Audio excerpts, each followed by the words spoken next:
quiet. Okay, that's good. How was your evening? Fine, thank you. Mm-hmm. It was all right. You know, Yeah. right is not descriptive.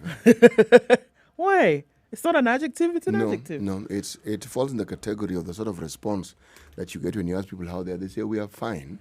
And if you insist and seek further information, you tell, well, actually, you know, then they tell you what it is really like. They tell you there's something. So, you're fine.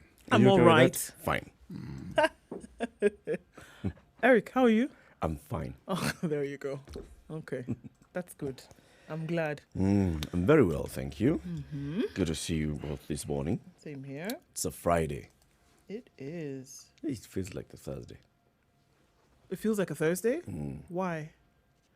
No, just the Thursday, the Thursday feeling. Getting into Friday. Getting into Friday. This is a problem because then you're going to wake up tomorrow thinking it's Friday, and then the weekend is going to be too short for you. And then you're going to come here on Monday thinking that it's Sunday. Ah, thank you.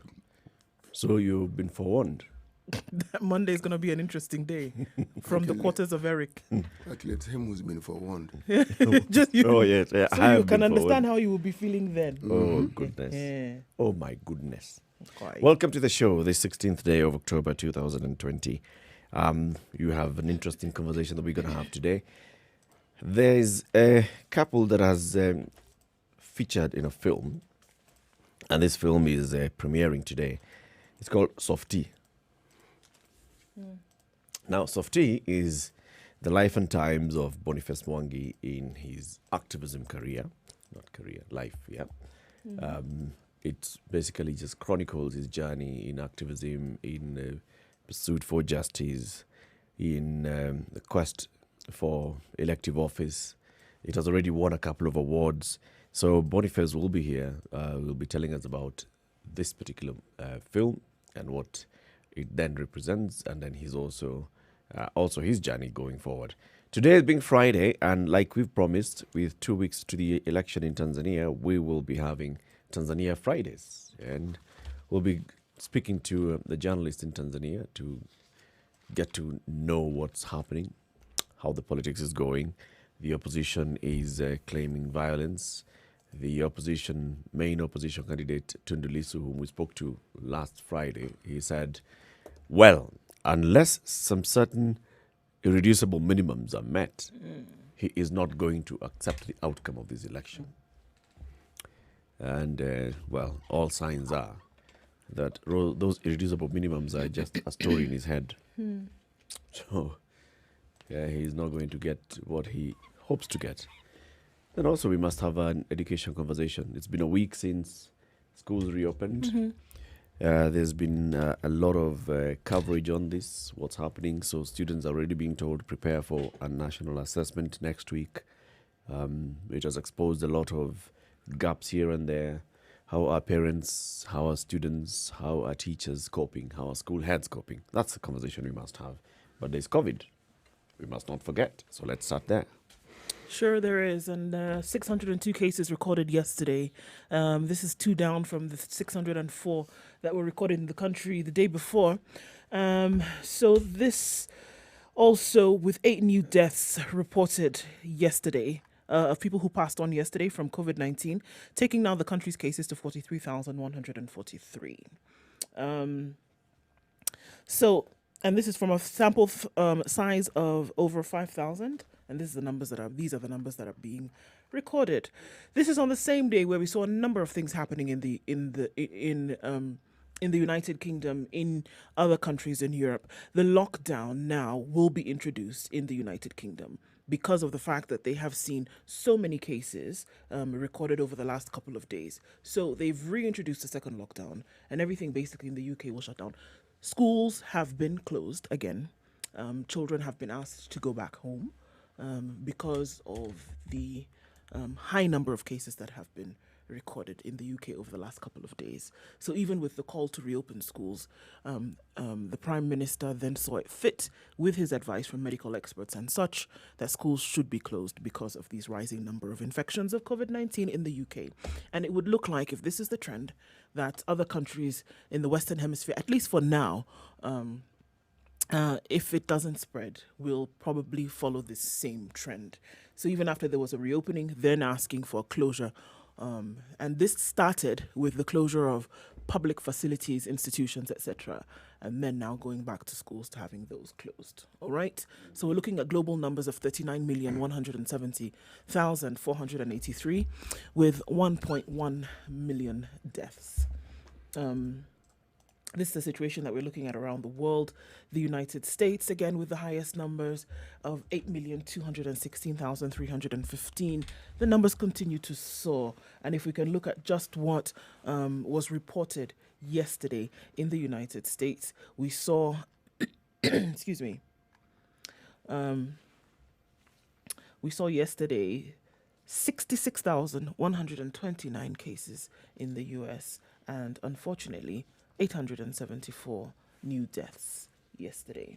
All right, so India is also racking up those numbers, as we have seen, and with now 7,365,509 cases, and Brazil with 5,170,996. High numbers still continue to be recorded in the Central America and Southern American countries. That number has never really gone down. And then, like we said, high numbers still continually recorded in the UK, in France, in Spain, and Italy, and the countries around there. This is what's going on. This is what we see. Countries like Nigeria, where protests have been going on across the country in the last couple of weeks, for example, on the African continent, COVID seems to have taken a back seat in terms of collation and recording of all of this. Nigeria's cases now stand at 60,980. And with the work that's still being done to find out just how much it has been affected, the latest numbers, supposedly 148 new cases yesterday. And that's just about it. But like I said, it's taken a backseat because other things seem to have come in place in terms of importance. Well, that debate really needs to focus again on Kenya. Because according to what one reads and what one hears, there's the understanding that Kenyans have relaxed their guard. Yeah. I think that position is actually false. It isn't as though they have relaxed their guard once a certain aspects of the economy or certain aspects, details of the economy were opened up. No. What they're referring to as relaxed guard, or the relaxed guard, is a situation that has existed for a very, very long time. Because you're talking about people not maintaining the basic norms of safety. Yeah. Nah. Never really was a thing. It was a thing up to a point. Initial stages, the moment Mombasa and Nairobi opened up, those precautionary measures, in my opinion, went out of the window. So what we're waiting for is the outcome. How long do we need to wait for this outcome? I don't even think it's a question of waiting. It's a question of how vigorous our testing processes will be and how we will be able to actually determine, because anticipating that people will volunteer, unless someone feels unwell, they will not go to hospital. No. And when we're talking about numbers, we're not talking about people who are sick or people who are in the ICU. We're talking about just people who are infected. Right. So until you test an adequate number of people, it is not going to be possible to know. There'll be sporadic reports of hospitals saying the people who've come in, they have noted that the numbers are increasing. There will be those, but we're talking about a consensus report where nationally we are being told this is where we are, and this is the reality of the numbers of infections. If we were to collate the numbers from each and every, not county even, sub-county or county, you will find that we're already experiencing an increase in numbers. Yeah. That we will find. But as to by how much, well, those are details that that's where the waiting comes in. And those that are symptomatic and those that are asymptomatic as well. The seriousness of the infection, that will be the other issue. Because remember, when you talk about feeling unwell, people, grown-ups, even children, feeling unwell does not constitute or does not necessitate you going to hospital. No. You'll self-medicate. And usually you'll get better. And you'll get okay. Yes, and then you'll move on with your life. Yeah. So what's happening in Uganda, Rwanda, those other countries that had gone into more stricter lockdowns? Uganda reopened, and even Rwanda as well. Yeah, they did to a certain extent. And then, we saw that in Uganda, establishments opened, schools opened with certain students going back to school, those in their final years of primary and those in their final years of secondary went back. But everybody else has not yet gone back in Uganda. There are 10,000 cases now in Uganda. And if you just look at what they had been able to record yesterday, 48 new cases and 1 new death in the country. Even with this, there's still, just what we've been able to read, they've been able to, they've basically said, we're still keeping an eye on this. They've been able to keep things tight in terms of movement, still, even with the reopening, and asking people to still be diligent when it comes to taking care of themselves. So it's a watch and see. Total tests? Total tests in Uganda so far that they've done against the population of, just a minute, let me look at that for you. So against a population of 46 million, Uganda has done 514,923 tests. It's about 500,000 tests. Round about the same that Kenya has done. Kenya now has done about 620,000 tests. This is what we're looking at in Uganda. Still very low numbers in terms of... so with those tests, then we have about, 5 times the number of confirmed cases?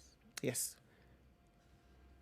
And almost 8 times the number of deaths? Yes. Because now there are 800 plus deaths as a result of corona in Kenya. Okay.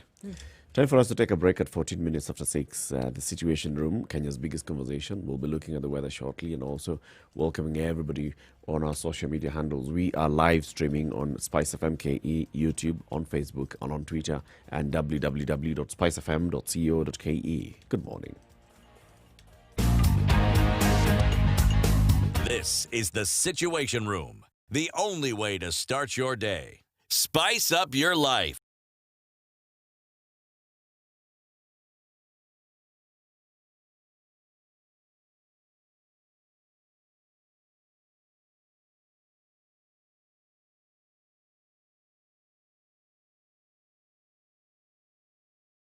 Spice FM. Spice up your life. The weather with Spice It's FM. mostly cloudy in Nairobi this morning at 16 degrees. We'll see a high today of 27, and still in the forecast it says there will be a sprinkle in Nairobi later on. In Nyeri, 14 degrees and partly cloudy. Highs of 24 and lows of 14 with rains expected going into the weekend. Clear skies in Nakuru this morning at 13. Highs of 26. Also expecting some rain later as we go west. And in Eldoret, clear skies as well. Thunderstorms in the forecast for later with highs of 22. In Kisumu, it's partly cloudy at 19 degrees, going to highs of 28 today. Chance of rains going into the weekend as well. Also will be a wet weekend in Kakamega from all indications. Currently partly cloudy conditions at 16. We'll see a high of 26 today. And in Mombasa, experiencing some rain at some point. Partly cloudy conditions at the moment at 25. The high will be 30 and lows of 24. The highs will be 29 and lows of 26 in Malindi today. Partly cloudy conditions. Not a chance of rain so far. In Kampala, to step out of Kenya, however, 18 degrees and clear skies at the moment. It'll cloud up later into rains in the afternoon with highs of 26 and lows of 18. Dar es Salaam is partly cloudy at 24 degrees, highs of 30 and lows of 23. And also the rains will keep pounding down through into the weekend here. Clear skies in Johannesburg at 14 degrees, highs of 30 and lows of 13. Clear and sunny conditions throughout today. It's going to be a warm day in Joburg. And Lagos is mostly cloudy at 30 degrees. A chance of rains later on, but we'll have to wait and see. Let's take a look into Beijing, where it's mostly sunny in the afternoon in Beijing. Highs of 19 and lows of 4 today. Clear skies in London at 8.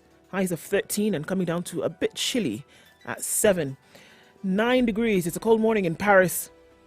Cloudy conditions throughout most of today with highs of 14 and lows of 7. And for now, in New York, it's 18 degrees, still Thursday, early Friday morning. Highs of 22 and lows of 17 as they get into the weekend. Cloudy conditions all through.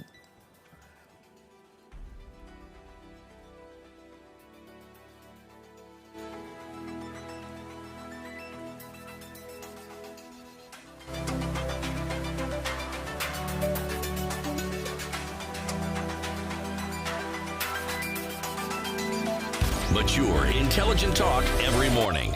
Spice up yourself.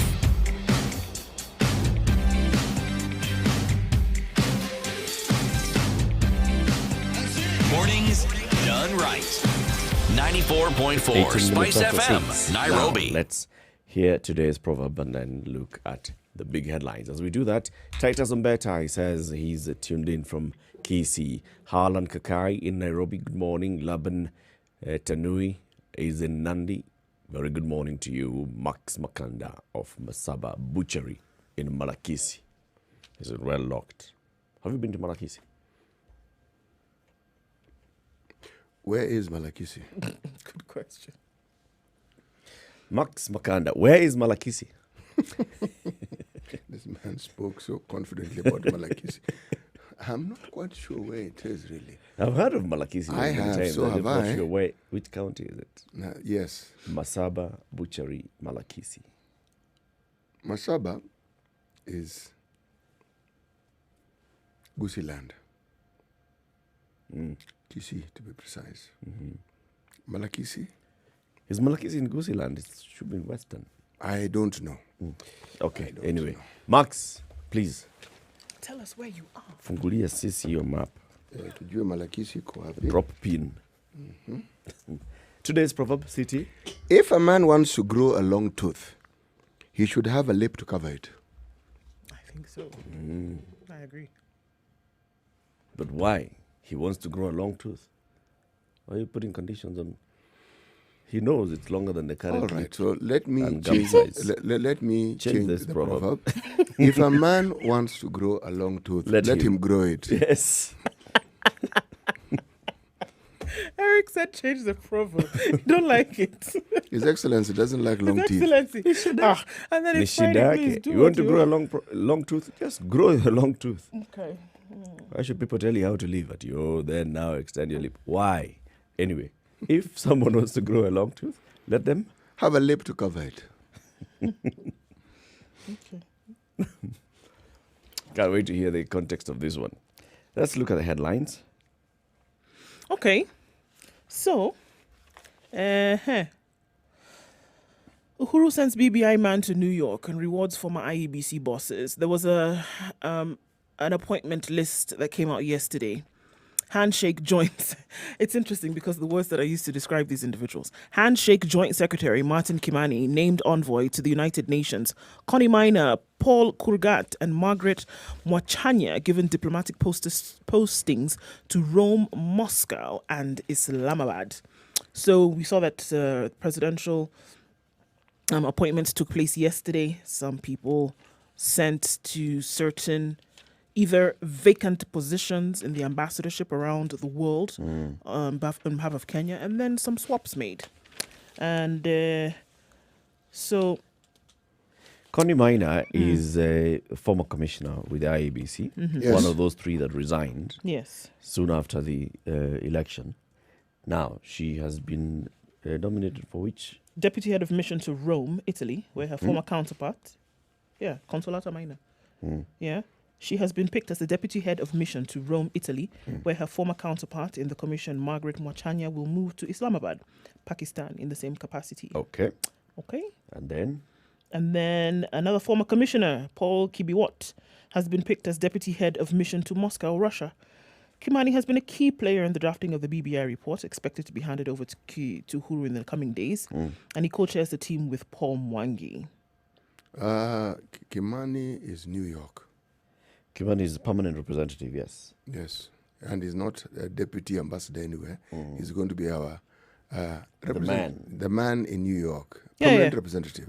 Martin. Yes, but I'm saying Paul Kibiwot has been picked as the deputy head of mission to Moscow, Russia. Okay. Yeah. There's a bit of a confusion here on Paul Kibiwot. Well, from some circles. Well, of course, it's not confusion anyway, just in some public domain. The ambassador in Russia is called His Excellency Paul K. Kurgat. Dr. Paul Kurgat. Yeah, but Kibiwot is his deputy. So now, is this the same man who's been demoted to become his own deputy? Because there's an ambassador who's been appointed to Moscow. But are they the same? I mean, There's an ambassador who's been appointed to Moscow. yes. Okay. No. Oh, yeah, go ahead, sorry. We must allow her to talk to herself. Sometimes. Are you? I'm Growing okay. a- Just say growing- yes. I'm growing, fine. growing Yes. along to They insist. They insist on yes. So there's a new ambassador appointed to Moscow, and the immediate outgoing ambassador in Moscow is called Dr. Paul K. Kurgat, and now we have Dr. Paul Kibiwot. Is he also called Kurgat? No. How do you know? Well, why don't we leave it at that? In the coming days, I'm sure it will become clearer. Yes. Let's see. Yes. Abundantly clearer. Yes. Let's see, because it was Paul Kibiwot in the commission. Kurgat. Former commissioner Paul Kibiwot. Paul Kibiwot was a commissioner in IEBC. So we are Yes. informed. Well, no. As I said, so we are informed. Yeah, he's called Paul Kibiwot Kurgat. So who is the ambassador in Moscow? Paul Kibiwot Kurgat. So there's a problem here. Dr. Paul Kurgat is So there's the a problem. ambassador in Moscow Unless for they're- quite a while. Unless there are two individuals called Paul Kibiwot, or possible. unless this report is wrong, what it's saying is that Paul Kibiwot has been picked as deputy head of mission to Moscow, Russia. There's a difference between the ambassador himself and the deputy. Yeah. Unless these two guys have the same name. Yeah. Or this man has been demoted to become a deputy, Yeah. and a new ambassador brought in.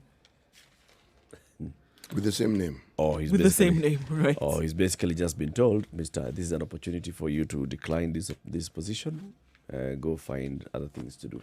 Or we have other plans for you. We have other plans for you. Yeah, Just but- decline this one. And Instead then of just appearing like we fired you, we have something else for you to do. transfer of services, really, not necessarily firing. Once you enter in the service of the government, if they move you to yet another docket, all they've done is transferred you. Yeah. But if they actually move you from your senior position to become a deputy to your position, they're basically giving you a message. Has that ever happened before? If indeed that is what we're saying has happened. That what? That an ambassador has been demoted to become a deputy. Yes, his own deputy. Within the sounds very interesting that This was. is quite interesting. I'm saying it's quite interesting because he has been serving as ambassador in Moscow, Dr. Paul Kibiwot Kurgat. There's a new ambassador who's been sent to Moscow, and what's his name?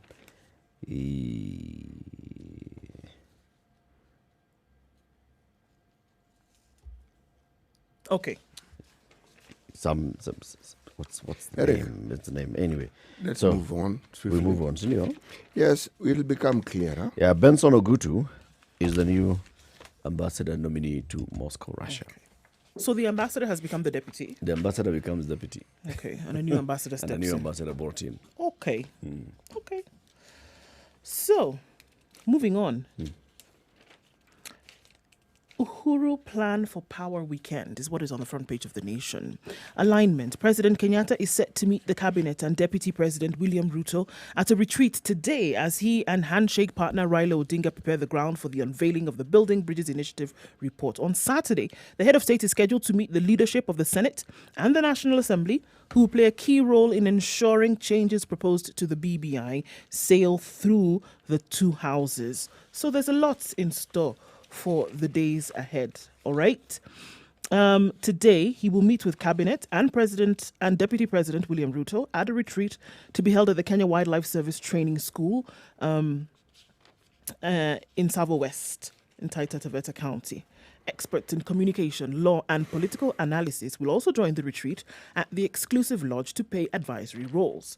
On Saturday, the head of state is expected to meet the leadership of both the Senate and the National Assembly at State House at 11 a.m. This includes the two speakers, deputy speakers, majority and minority leaders, their deputies and whips, and chairman and vice chairpersons of both houses.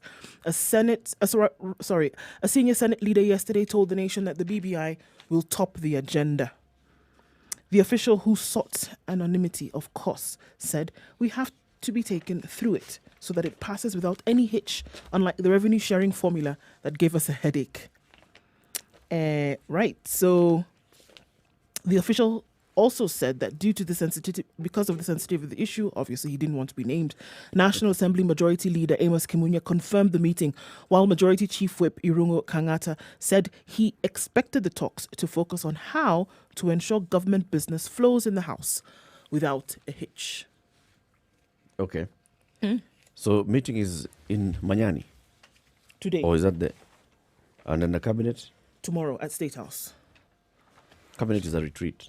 Cabinet is a retreat, and then the meetings with the Senate and the National Assembly are at State House tomorrow at 11. So the retreat is in the same place? The retreat is in Manyani. Taveta County. Manyani. Is Yes. in Manyani. Best known for its prison, where very many anti-colonial citizens of Kenya spent a great deal of time. Yep. And it's in the middle of literally nowhere. Is this some kind of imagery playing out here for you? It is. You don't toe the line, we leave you here. You know, of all the places one could go to, you know that when I say it's in the middle of nowhere, I mean it. Literally nowhere. Is that the KWS training school, right? Yeah, Yes, there's a it is. KWH. There's a lodge. There is a combination training school, KWS, Lodge. prison. So Choose. decide. Choose. You misbehave at the lodge, straight prison. And we leave you there. If you think you're going to escape from the prison, straight KWS. KWS. Go and meet with the lions. What's interesting here in that article is it's talking about the president meeting the cabinet and the deputy president. Yeah, it's like he's not part of the cabinet. Right. Now that is where now it is how the article is written. It's like having, after your meal, you Yes. have dessert and ice cream. Is it mischief on the part of the of the Oh, writer? the writer, yes. Yes, because surely it's like this agenda of the split between the president and his deputy. It must be enhanced at whatever cost. Yes. Forgetting, as we said yesterday, these are politicians. Yeah. And the meeting with the MPs, the leadership of the House, is not on party lines. No. It's meeting the majority and minority Yes, leaders. yes. Government. It's a bipartisan meeting. I mean, everybody who... Majority, minority. Yes. in And both houses. and it said that Raila is also expected to join that meeting. All right.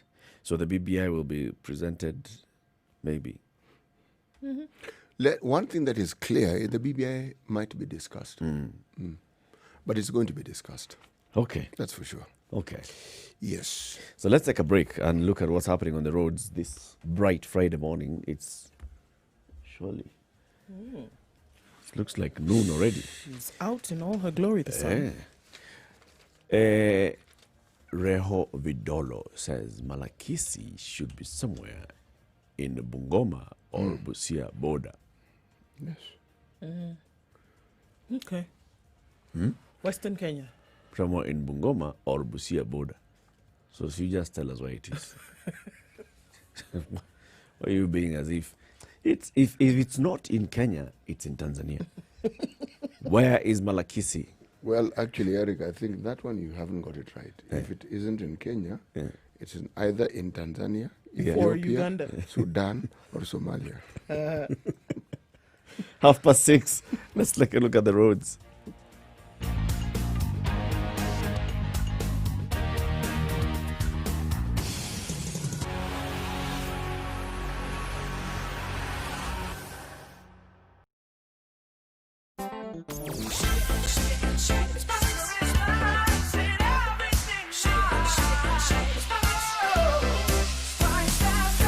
Spice up Okay, your so life. it's Friday, no surprise already. Traffic out of the city. If you're heading to the Rift this morning, heading out west from Nairobi, use the Limuru route or Gatambura because the highway isn't moving just before the Mai Mahiu junction. That's not happening this morning. Expected so. Usually Friday, everybody's out of the city for one good reason or another. And so the traffic is already building. If you're heading out of the city, if you're heading in that direction, you can use the Limuru route or what we're being told, the Gatambura route, because this other one is not moving at all. Mombasa Road today is not so bad at the moment. So that's some good news. You can breathe out. It's still slightly packed in some areas, but it shouldn't be too terrible. So I want to give you some updates as we're going through that. Coming off of Thika Superhighway into the CBD as well is flowing smoothly. Not a bumper-to-bumper situation just yet. If it gets there, we'll let you know. Spice FM KE, that's how you can reach us on Twitter or text us on 40127. Let's see how we're going to keep things moving this Friday morning.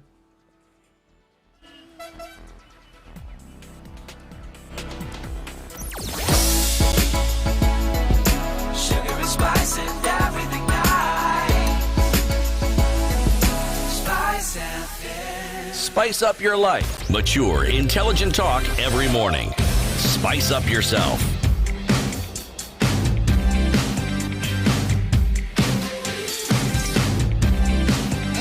Mornings done right.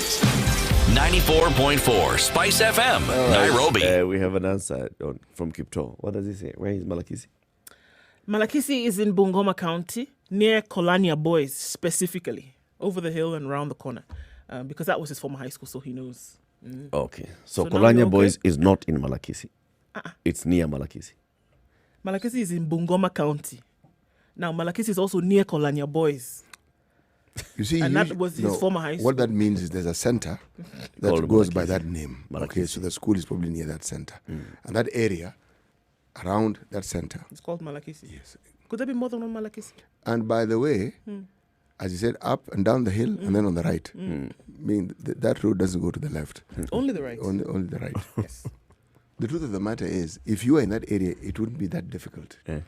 Often when we try to understand things, we come in with the knowledge that we already have. Yeah. Like thinking about how to come to the standard media headquarters on On a Mombasa Friday Road. morning. I'm telling you. This expressway will bring out the best in people by the time it's December.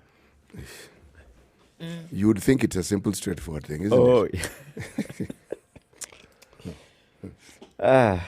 There's roadworks in Mombasa Road. Hey, what? Kitaumana. So, okay, no, let's not do that one. No? An angry man is what DP While you're thinking of is what that, DP why is don't I being- just mention in passing Yes. that new regulations pave way for the Huduma number cards? Yeah. All right? The National Integrated Identity Management Systems, NIMS, as it is commonly called, is moving forward swiftly, and everything regarding the opportunity for people who had not previously registered with this service will do so. And it is touted as being, it is aimed at enhancing planning and public service delivery. This is quite aside from the very many issues that have been brought to the fore regarding this system. It is said that it will collate and it will put together in one place. This is exactly what collation means. Okay. Yes. Information about individuals, citizens, non-citizens, young children, adults who have just attained that particular status, so that information pertaining to individuals within the country at the touch of a button can be available. The problem has always been one of protecting this data. Now, this matter went to court, and the High Court decided it isn't as serious a matter until we can conclusively prove that the government does not have in place legislation that can protect data. Yeah. Yes. So long as we understand how data will be protected, Yeah. then it should not be an issue. And now we have even a new data commissioner who was appointed last week to, be in charge of protecting data. All that is in line. Yes. Also, in passing, there is this small matter of the dissolution of Parliament and the matter of judges being picked to hear the petition. Okay. It is the Deputy Chief Justice, Philomena Mwilu, who had that task of picking these judges. And the reason for this is really very simple, because the Chief Justice... He's the one who wrote the letter. Precisely. Okay. So he cannot be there. Now, the judges who have been, should we say, appointed or mentioned, Justice Lydia Chode, Jojo Dunga, James Makau, Anthony Ndungu, and Pauline Nyamoya. These are the names that have been mentioned. All right. All right. So they will hear this case. Now, Interesting. carry on with what you wanted to say. That will be very interesting. So, this Muchuki Park. Michuki Park near the Globe Roundabout Yes. and Kijabe Street. The gentleman, was his name Michuki or Muchuki? Meshoke. Okay, me. Carry on, please. I said Muchuki. Yes, People say Muchuki. no, you. I think Hey, there's Muchuki. Well, in 2007, his name had become Muchuki. Muchuki. Okay. Somebody tell Muchuki. Now, anyway, back to the Michuki Park. The Michuki Park that is in that area of Nairobi, and it was recently unveiled by the president after some work done by the NMS and had taken a while, the Forest Service, the Ministry of Environment. There's been a tussle over this piece of land, and this tussle has been there for a couple of years. Now, the government is accusing a private developer of trying to grab the land where Michuki Memorial Park stands by launching a fake claim in court. They were responding to a suit by, there's a company now called Waso Nyarobe Waterfront Limited, and the private developer and Keriako Tobiko, the CS for Environment, has dismissed their suit as faceless entity operating as a ghost company. Tobiko stressing that the company was formed with the sole goal of taking over the park. The history of this company, by the way, is it goes very many years back into the area, the entire area of Grogan land, downtown Nairobi, Kirinyaga Road. And there's a company that claims that it bought some piece of land from the Grogan. Then there was transfer of this land. Then there were other companies that came in and they held the land for quite a while.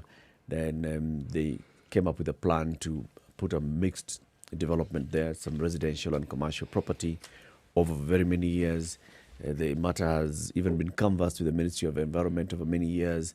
So when they saw now that this thing has been launched, they decided, okay, you guys, we've been talking, but it appears that we are not going anywhere. So they've gone to court. And they sued the government for trespassing onto the land and forcibly taking it over. They are seeking 12 billion shillings as compensation for loss of their property. They want the Ministry of Environment cited for trespass, and the CS, Tobiko, specifically held liable for the seizure of the land. They say they acquired this land in 1999, and they plan to develop an urban village with 2,500 modern kiosks, 600 affordable housing units, office blocks, retailer shops, an amphitheater, a parking area for 3,300 vehicles. This will be interesting. What is even more interesting is senators, it is being reported on page 6 of the Star, want to stop retiring governors from vying in the 2022 polls. They do. As things stand, a court ruling has stated categorically that anyone wishing to vie for any other seat should resign 6 months prior to the polls. But senators are pushing to amend the constitution in order to achieve this, while an act of parliament seeks to bar them. So, this is one occasion where the two houses that we have seem to have a differing view on this particular matter. That ruling seems to have really stoked some fires, right? It has. I remember we discussed it here. And this is the ruling against the Gatundu North MP, Wanjiko Kibe, where the court said, you went and applied to the IEBC to vie for the MP seat, but you were still a sitting MCA. Yes, you are.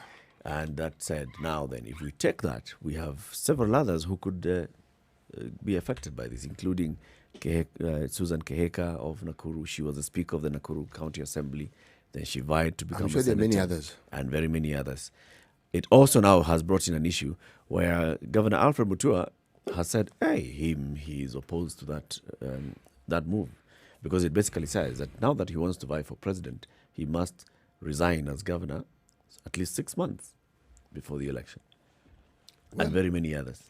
You know, if it's just that many, I think, cases haven't been taken to court on this matter, but if we were to follow it diligently, you'll find there are probably many other members of parliament, people who are probably to be MCAs. You'll find they may even be members of parliament who are now governors. You'll find if this rule is actually applied across board, there are very many people who will fall short of this desired mark. True. Governor Anyang' Nyong'o was a senator and he vied for governor. He did. Same as Kiraitu Murungi. Yes. Just keep I going. don't remember them resigning from the Senate to start vying. So yes, it opens up. The governor of Vihiga Huge camp. was an MP. There you go.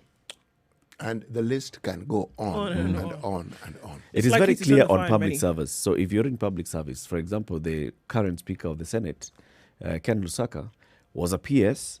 He quit, he resigned as PS to go and vie as governor Yes. 6 months prior. Yes. But now when it comes to elective positions, that is where the grey area comes in. Likely to fall on quite a number of people. Yeah. Yes, it will, and which means that two camps will emerge very strongly. Those who are for. Yeah. those who are and those who against. were against. You thought I was going to say something profound. I was waiting for it, but then I realized Has not a girl can only wish. has not what I have said fall into the category of what is profound? It Those has. who are for and those who are against. Against. Profundity can be simple, It sounds nice. Profanity. Profundity. but not profanity. That too can be. Of stickier messes, NHIF and private hospitals are bickering over claims. Some private hospitals are turning away patients with National Hospital Insurance Fund cover, citing unpaid bills by the national insurer, as if things couldn't get worse. They say their claims are not being honoured by NHIF, which has forced them to resort to the drastic action with the problem persisting for months now. But NHIF insists it has suspended the services of some hospitals that failed to meet accreditation requirements and others that are under investigation for fraudulent claims. Dr. Abdi Mohammed of the London Hospital said the measures by NHIF have been going on for close to a year and they have had to turn away patients due to rejection of their cards. He's also said, we've been experiencing this with our clients for months. I don't know if it's a cost-cutting measure on the part of NHIF, but we try to handle it the best that we can. The Kenya Private Hospitals Association, Dr. Washira Gyoko, traced the problem to the reclassification of hospitals. When the National Insurance picked the report by the expert panel, which informed their decisions to pick various hospitals of their choice, it has seen us fight with them in terms of contracts and other issues.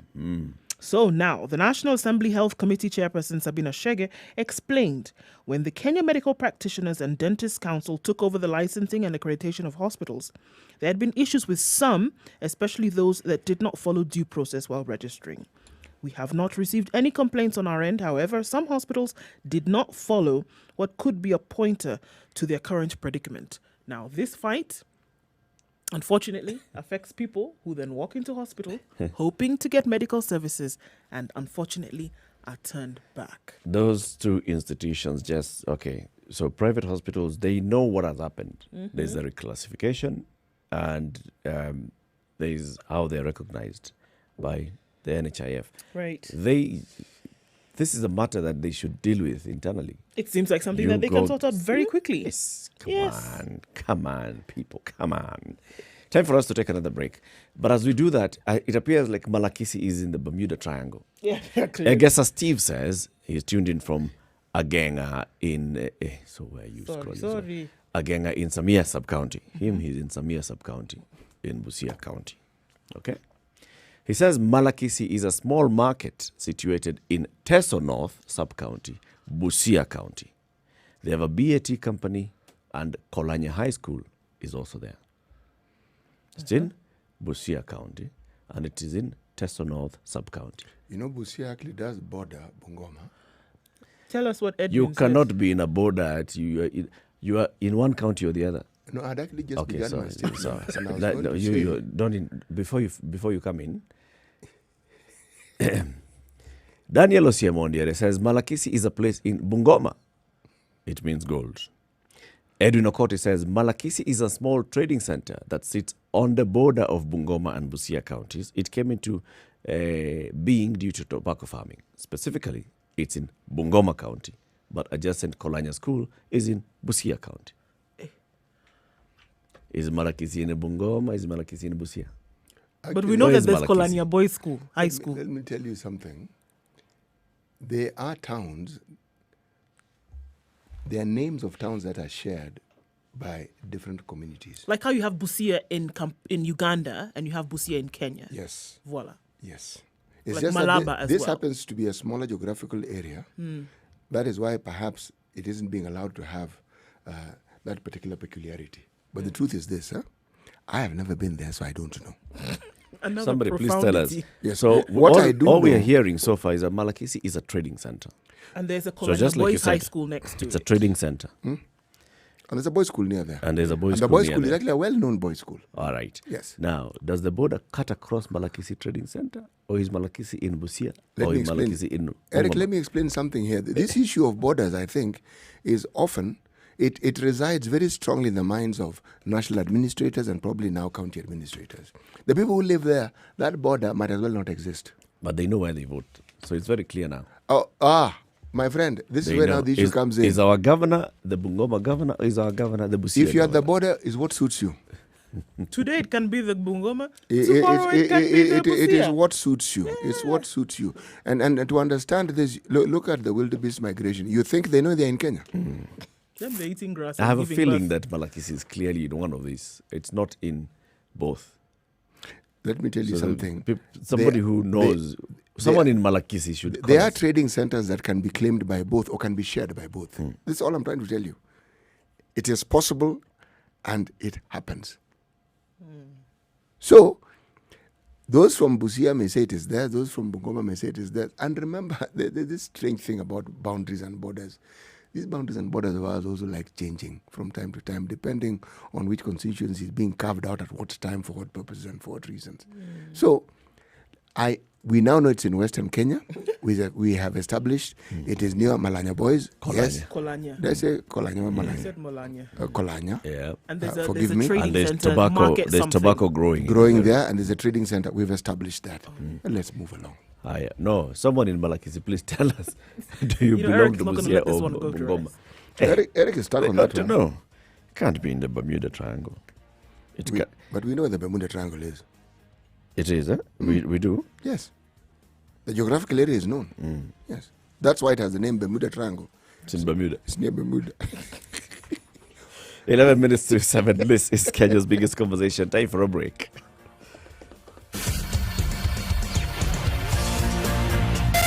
Spice FM, Malindi.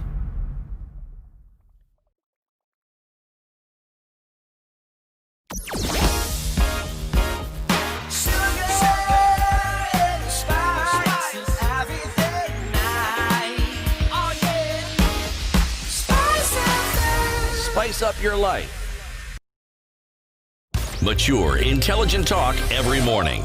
Spice up yourself.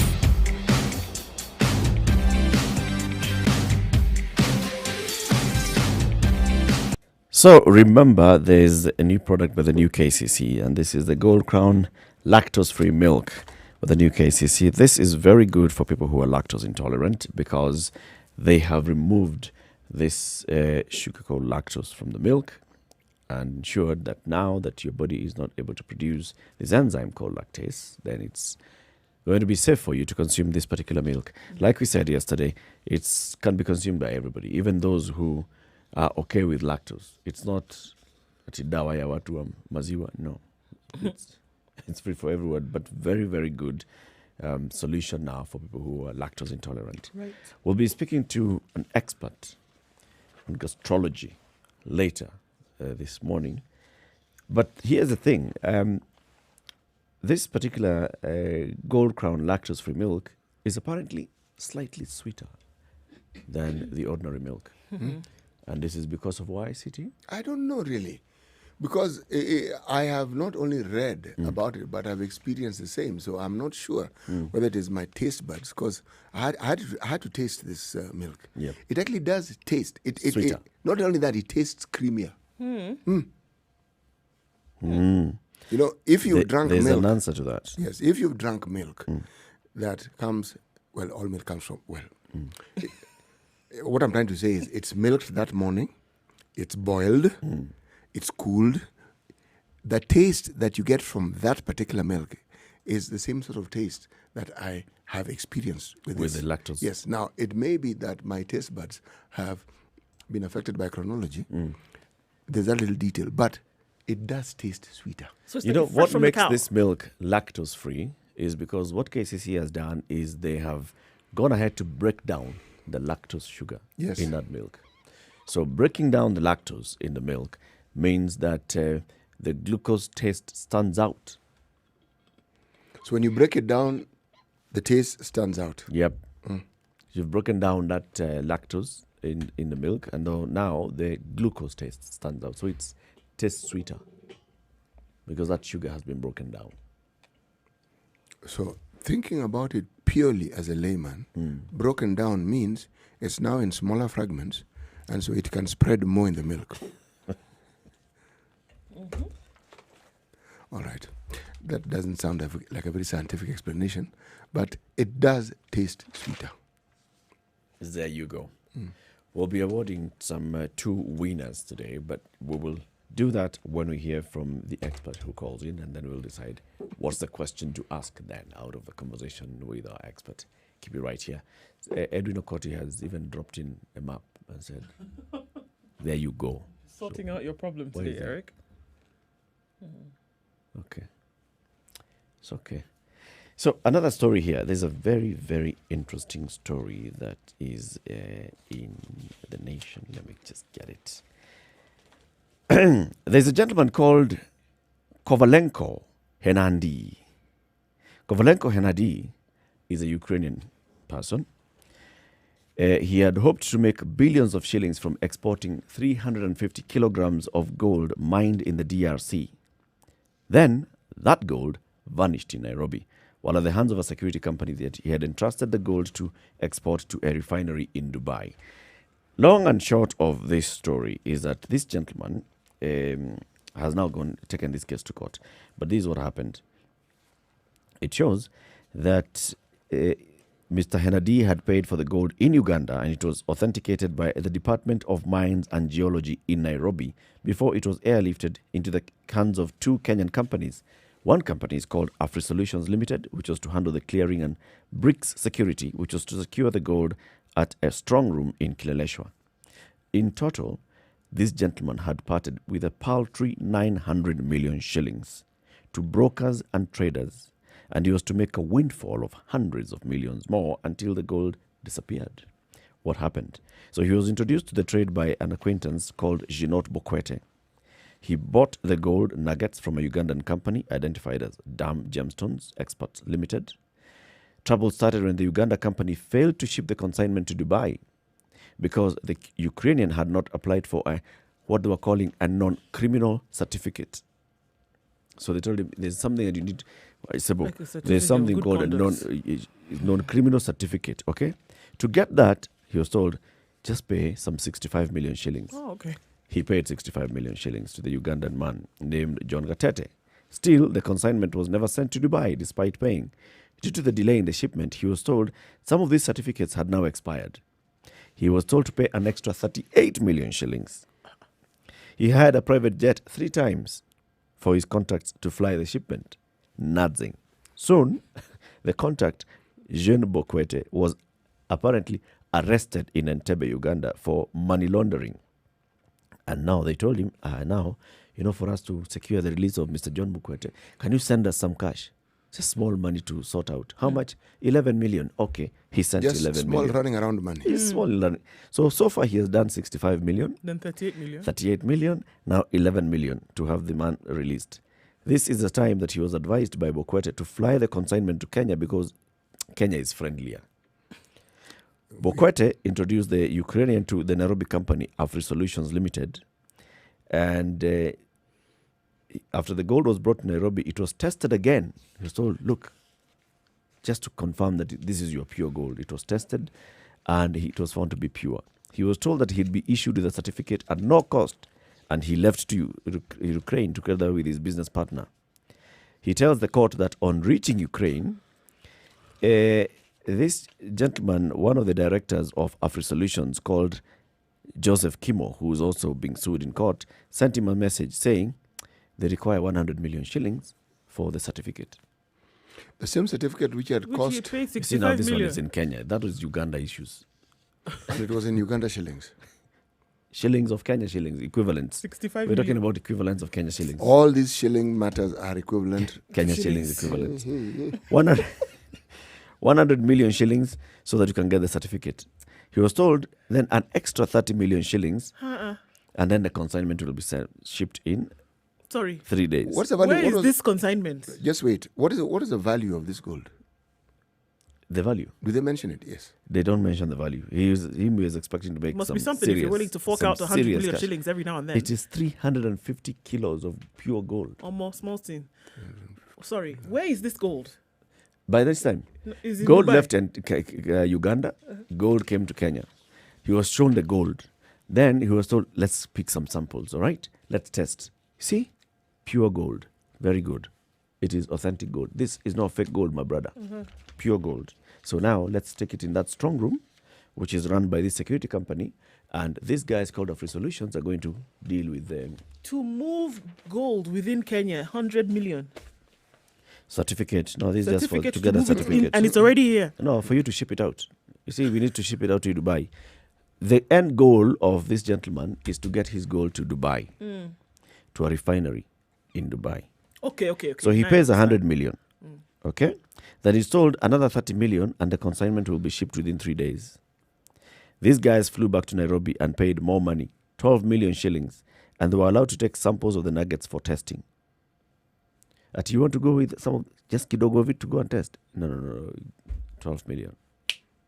Gone. They were also given 8 kilos of gold nuggets to keep in their hotel.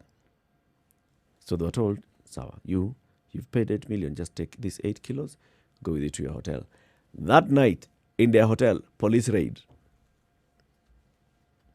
Why are you holding gold illegally?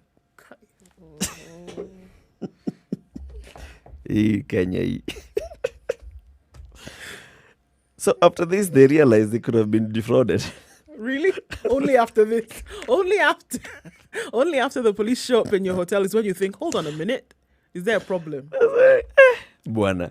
In which paper is this reported? Nation, page 11. Okay. By John Kabau, very good investigative editor at The Nation. So it emerges that later, when the police raided Afri Solutions Limited, they reported that they found some fake gold. Where? Okay. Let's just gold vanished. Money You have paid gone. over 900 M. And there's no Dubai. There's no gold that's going to no Dubai. If anything, you've been arrested with gold in the country illegally. Believe me, the same people who sorted out this matter for you can sort out their matter of arrest. Mamma mia. But now it won't be the same cause. That's just a certificate. Now, when it comes to the police, they're not alone. There are others. All right. Why couldn't that gold just move from wherever it was straight to Dubai? Was there gold? It needs clearance. Good morning. It's 7 o'clock.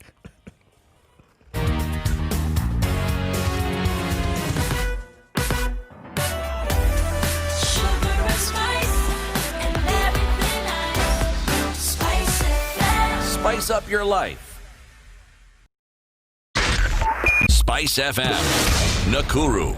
Oh, the gods of Mombasa Road today have woken up and they're smiling because traffic on Mombasa Road today is non-existent. It's fantastic. Only 35 minutes for some folks from Kitengela to the Nairobi CBD. Can we all say hallelujah? It's looking pretty good on Mombasa Road today. We don't have much in terms of problems. Hope it remains that way for at least the major part of this morning. Don't come and say I didn't tell you. So, where we will have a problem today is out of the city, and you're being advised to use Limuru Road if you're heading out west for the weekend, because there's already a build-up of traffic right around Maimahiu in that area, and it's bumper to bumper, kilometers of traffic already at 7 o'clock. Okay, so Mombasa Road is looking pretty good. It's looking good on Thika Road as well as trying to get into the CBD. It looks like it's going to be a good Friday today, and people who were ready for an hour or two in traffic, looks like only 30 minutes this morning, so it's good. Good things. Spice FMKE, that's how you can reach us on Twitter. If you get stuck somewhere, or if you find a route, whereby you can enjoy the breeze and look at the sunshine, let us know that too. Text us on 40127.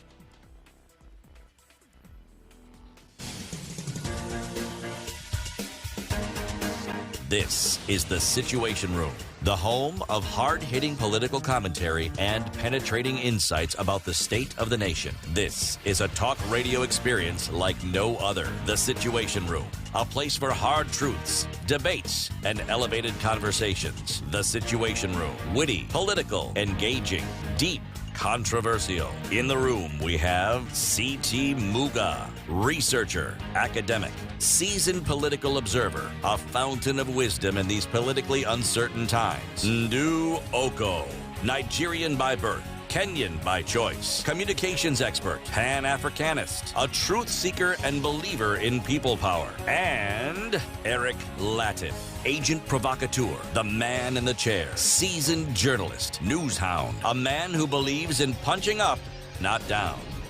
This is the Situation Room, the only way to start your day. 2.5 minutes after 7. This is Kenya's biggest conversation. C.T. Muga Wamashati. Lovely shot today. Thank you, sir. There's a photo that our main social media, Brian Amulioto, had taken a couple of days ago, and he's posted it now on social media. Hey. Dorcas Kamotho, our listener in Malindi, says, "Hey, C.T. Wamashati, that pose." Now you call now C.T. Wamashati and Mapose. C.T. Mapose. C.T. Mapose. That pose makes you look 25. Hey, C.T. is even blushing. No, it's not blushing. John, show that for sure. It's the arithmetic. It's the arithmetic that I'm thinking about. I know what my age is. And then you want to make it what, 35? 25. 25. 25. Yani unakata nusu, then unatoa ingine. Well. Let's start with today's proverb. If a man wants to grow a long tooth, he should have a lip to cover it. Mm-hmm. Okay. A long tooth, considered ungainly by some. But we'll look at it in greater detail later. All right. So let's talk about education. Schools reopened, grade 4, standard 8, form 4 on Monday. Where are we now? Sure. So schools opened on Monday, and when this happened, coming Monday, Tuesday, we saw that about 50% of these students had reported, of the learners had reported to school, right?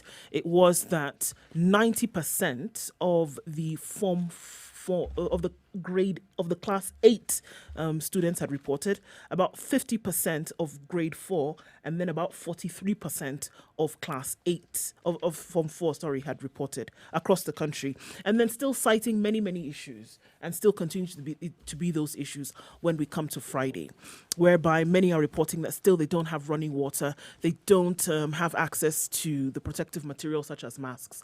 And what has happened with that is that some children, some learners have been sent home because they didn't have this. And so they will not be able to come back to school until they have that protective equipment. Now, schools also are administering the test for the grade 4s come Monday. And it would seem that according to the Kenya National Examinations Council, this test will take place on Monday. Whereas some students have still not gone back to school.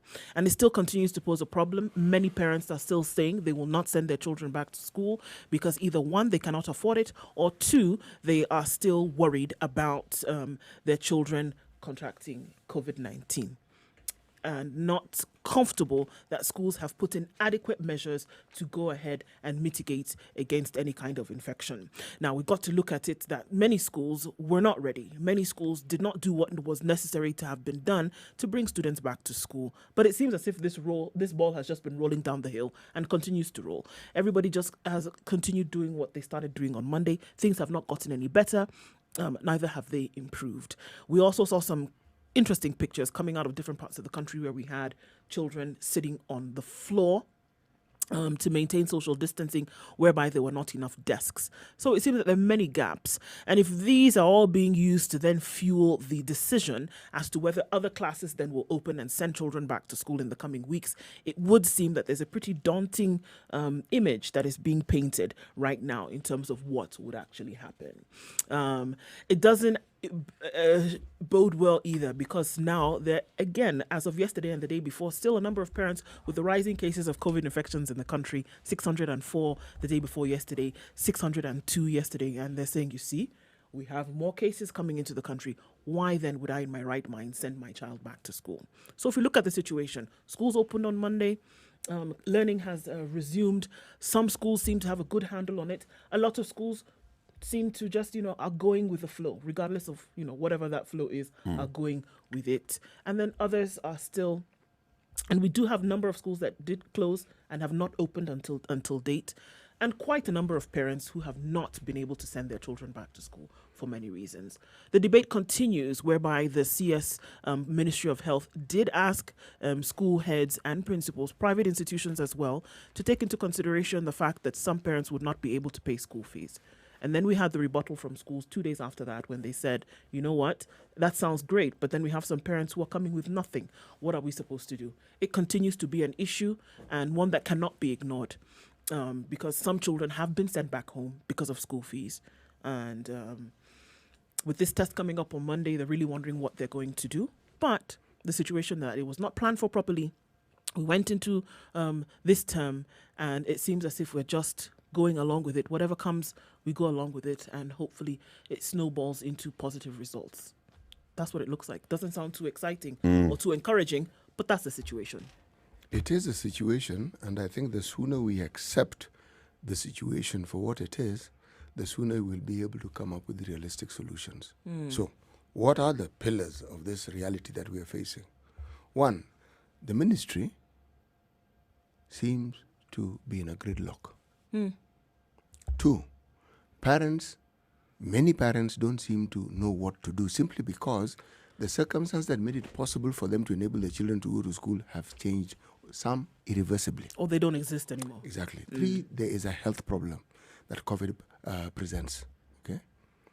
4, many schools, just by their very nature, are not able to meet the basic requirements for ensuring that students are actually safe, health-wise, within the premises of the school.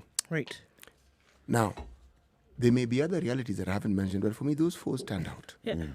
Now, if you take these things as a given, what then must we do? You can't ask children to carry water from home to go to school. No.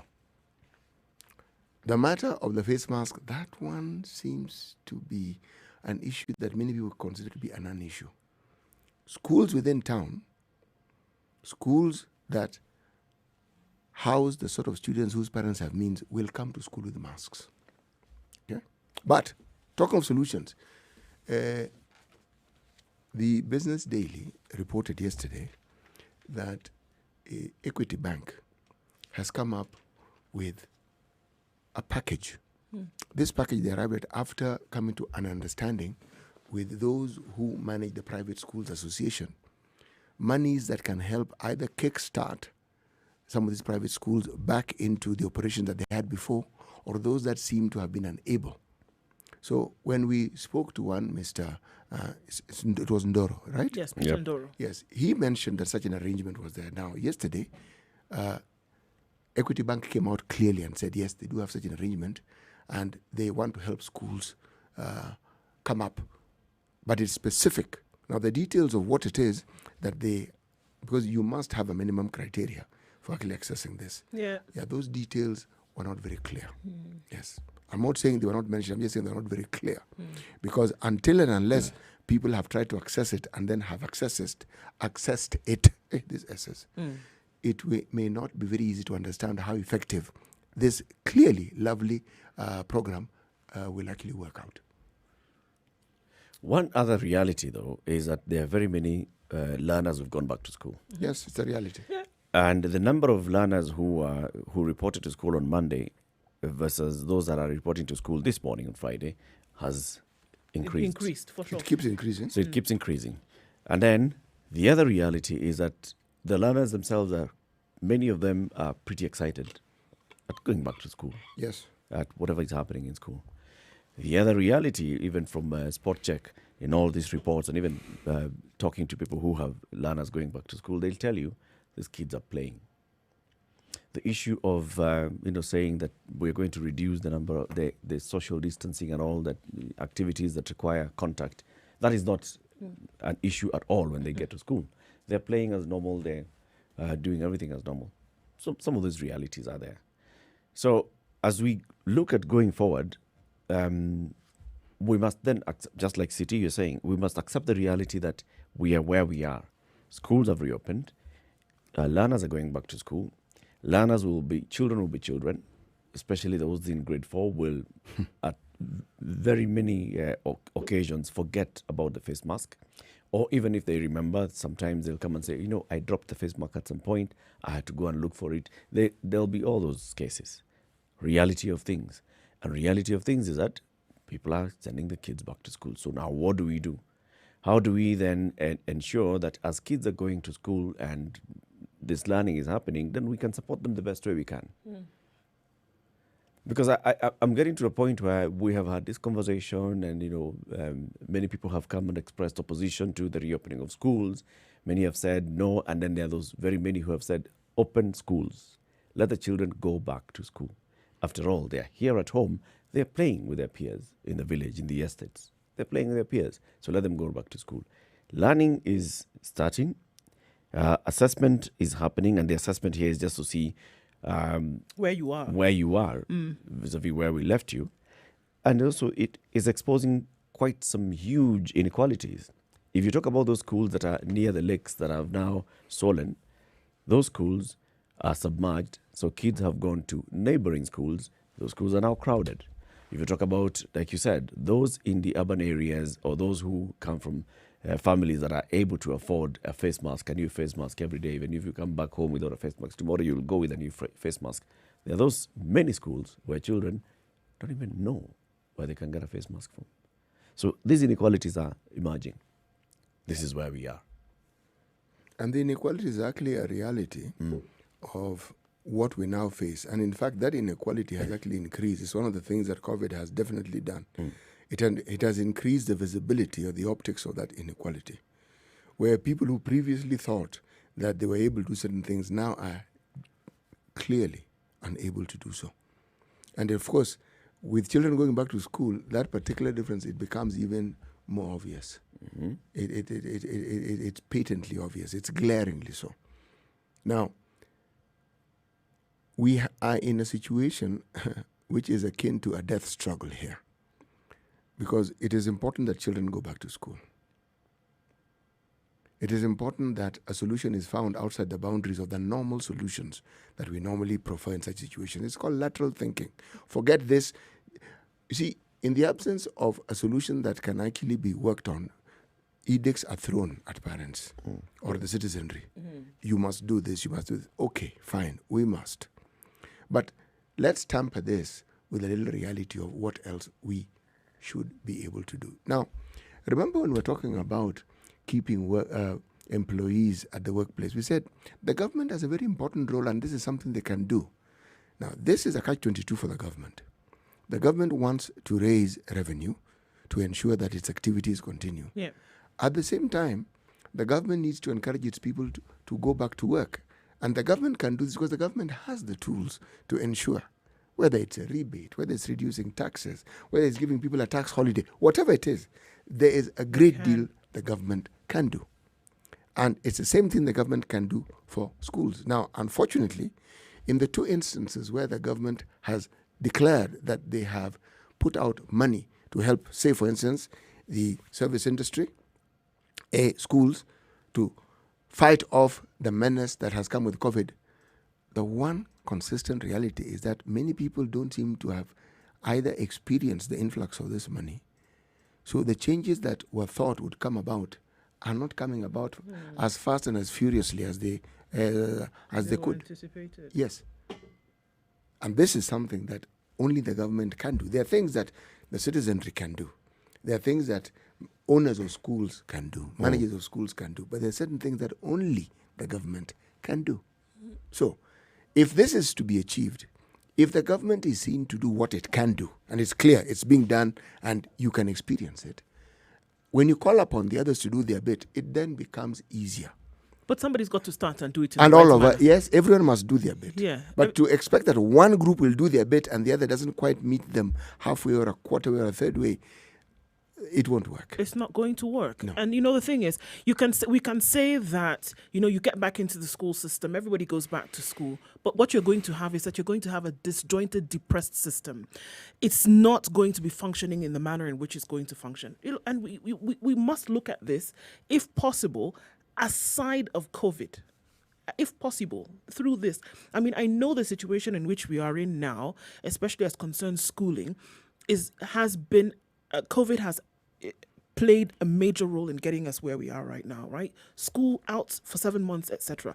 Going back, cannot go back in the manner in which we ought to. But I'm saying that it would seem as if things have been hobbling anyway. Because this matter of not having enough desks, this matter of not having the right amenities in a school, the matter of not being able to distribute resources properly did not come about as a result of COVID. It would seem to me that it has shown what has been ailing the sector, what has been ailing the system before that. So now, even if you remove the COVID, there's still a problem. And if you're talking about the running of a system smoothly, you can't have it, what's supposed to be moving on 4 legs, hobbling on 3. So yes, everybody is ready to go back to school. Everybody's been touting and preaching the same sermon. We're ready to go back. We've been able to do it, and we're doing our part. But if you look at the whole picture, truly, it's not working the way in which it's supposed to work. And this is with 3 classes having gone back to school. 3. Grade 4, Form 4, and Class 8.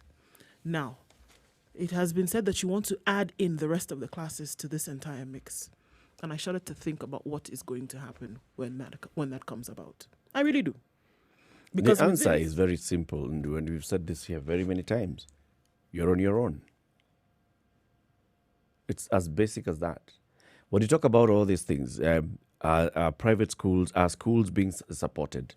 So public schools and what kind of support they're getting, how much money have public schools received to ensure that they are able to provide running water for their pupils? How much have public schools been supported to ensure that they can then offer this physical distancing, even if it's creating temporary structures so that you can then have classrooms that are spilling over into other areas? Any support that has come there? Absolutely none. Nothing. Let's look at this particular schools. There's a story on page 6 of The Standard, which is looking at Lake Baringo Mixed Secondary School, which used to be a school. Now it's a shell underwater. And it's saying at least 39 schools in Baringo County, 39 in Baringo County are yet to reopen because they've been marooned following the swelling of lakes Baringo and Bogoria. As a result, stranded learners have now been transferred to nearer schools that were spared the flooding, creating a different problem, that of learners crowding at a time that social distancing is the emphasis of the Ministry of Education. 12 primary schools, 5 secondary, 22 early childhood institutions have been submerged. Plans by the national and county governments to rehabilitate these institutions have hit a snag as there is no end in sight to the lake's swelling. That is one.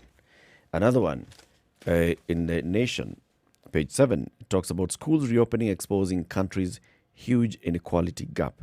It talks about learners from Kadhuriri Primary School in Embu County, for example, who will remain in school longer because they were turned away on Monday as their school has no toilets. Wait. Was this school built over this COVID period? Nope. It wasn't. This is what I'm saying.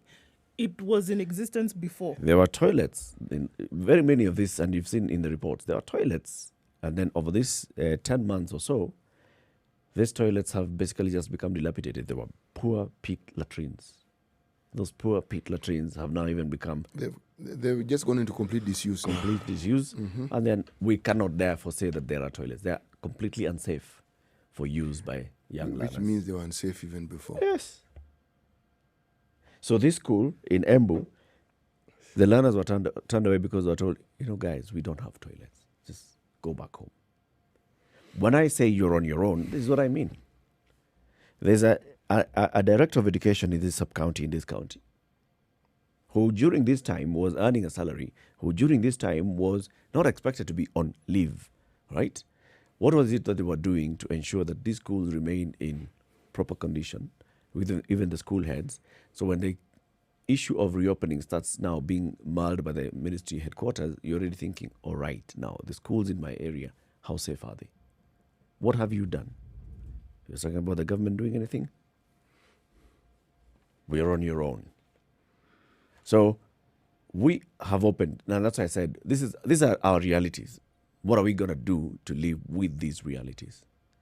Local communities, what can we do? Just kids, we want our kids to go back to school. But unfortunately, look at it. When you throw things into the hands of people who are already in a depressed state, in whichever way you want to look at it, what do you think the response is going to be? They're not going to throw themselves into the battle ring and be fighting with you in terms of, okay, so you're going to do this, waiting for you to do it. No. They're going to sit in the position where they are and continue as they have been continuing. I mean, come on. We can talk about people being on their own, but what do you really expect people to do? How much further or how much leaner through the grinder do you expect them to go?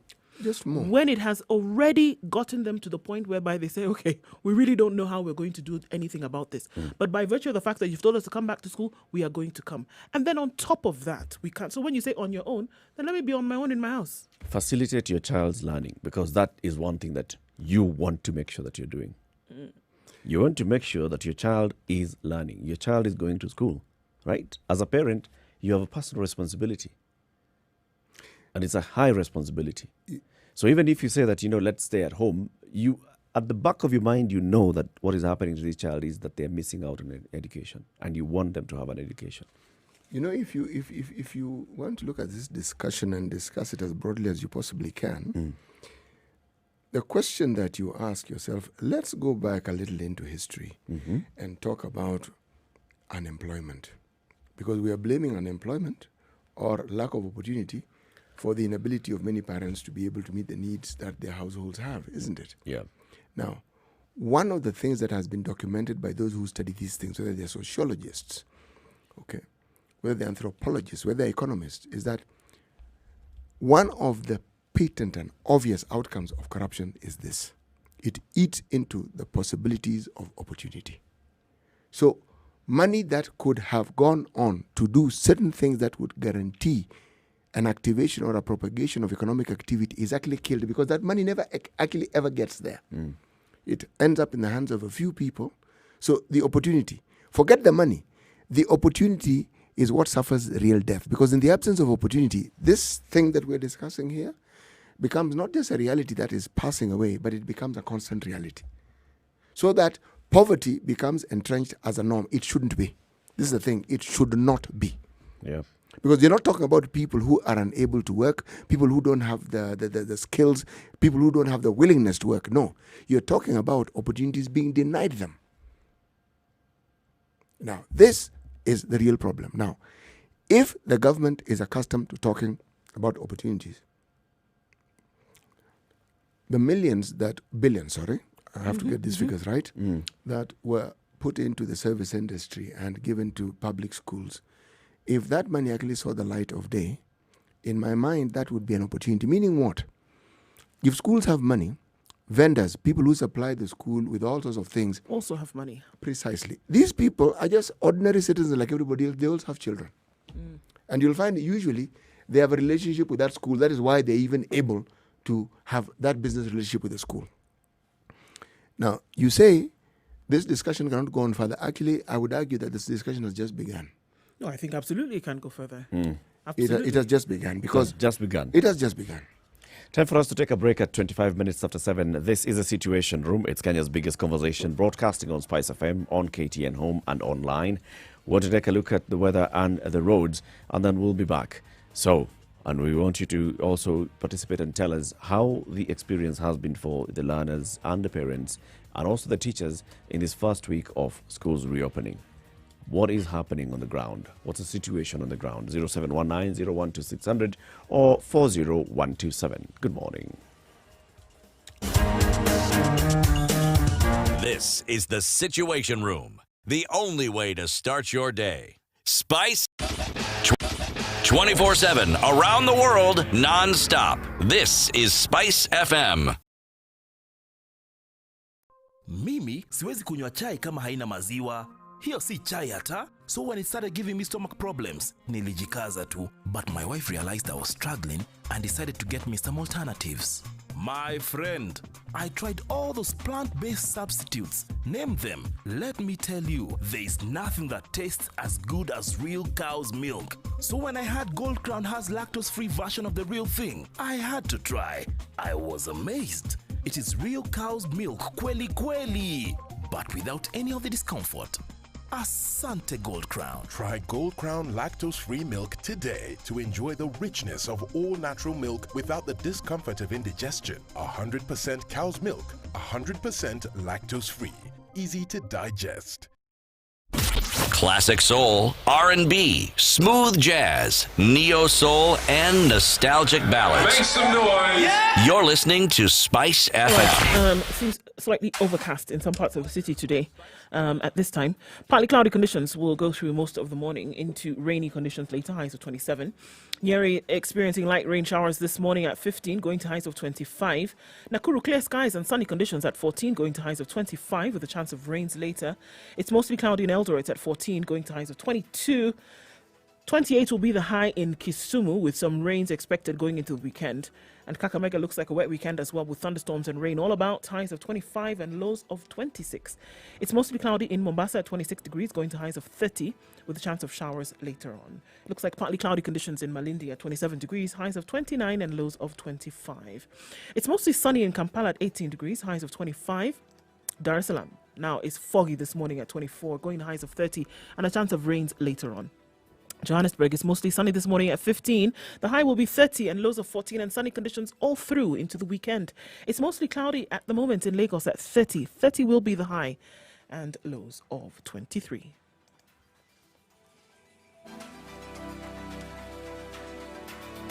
.9 Spice FM, Mombasa.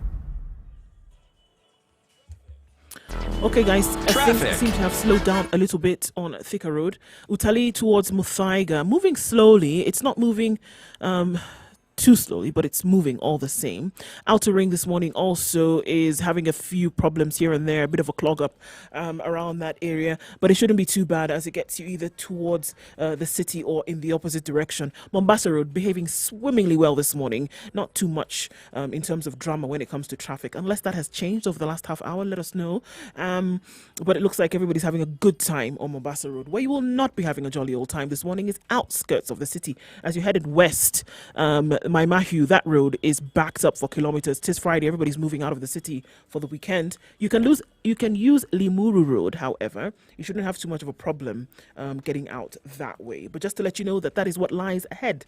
Spice FMKE, that's how you can reach us on Twitter. If you're stuck somewhere, let us know, or if given information that we just don't have just yet. 40127 is the text line. Let us also know where you might be stuck.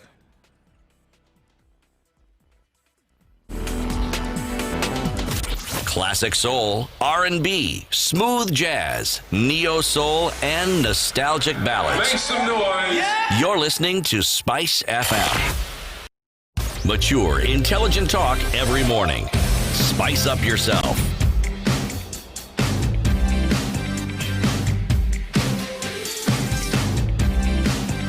Mornings done right. 94.4 Spice All right, the FM, conversation continues. Nairobi. This is the Situation Room. In the room is CT Muga, Ndu Oko, and Eric Latif. 5 days. This is the 5th day since the reopening of schools on Monday. So what's the situation on the ground? How has it been? We know that there's some public schools, of course, in other parts of the country that have not been able to reopen because of various factors. Among them, schools are submerged in water. Other schools don't have toilets. But others have really reopened, and we have seen many images from across the country of kids playing, kids back in school. The number of pupils and learners who are reporting back to school has been increasing since Monday. Those that will be reporting today will definitely be more than those that reported to school yesterday. But at the same time, it's bringing out the very many issues and concerns that are yet to be addressed.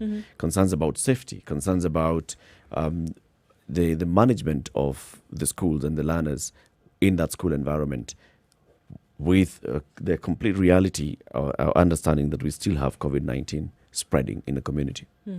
That's it. And children coming to school, and especially for public schools, where they are going back most times by public transport, that has been an issue that was raised. We saw that yesterday and today as well, that you don't really have control of what they do when they're outside of school.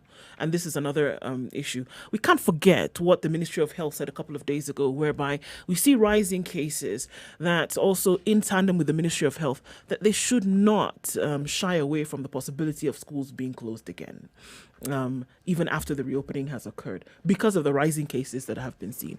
Now, there was a little bit of a debate yesterday, and it was that, so really, what does the rising number of COVID-19 cases in the country have to do with schools then having been opened, and then now you want to connect the two and say that schools then should close if you see more numbers rising and then maintaining that number over time. So having trouble making the connection between the two.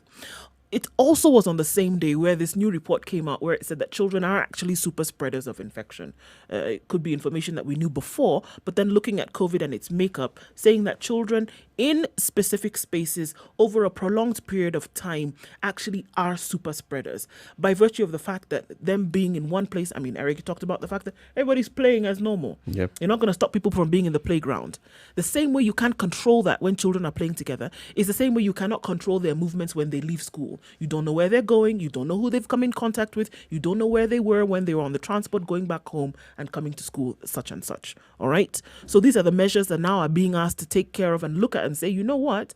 We might get to the point whereby the cases have started to increase again. And we're saying when you have this group of people who would be able to spread this thing even more than anybody else, then you want to keep them again back in a confined space.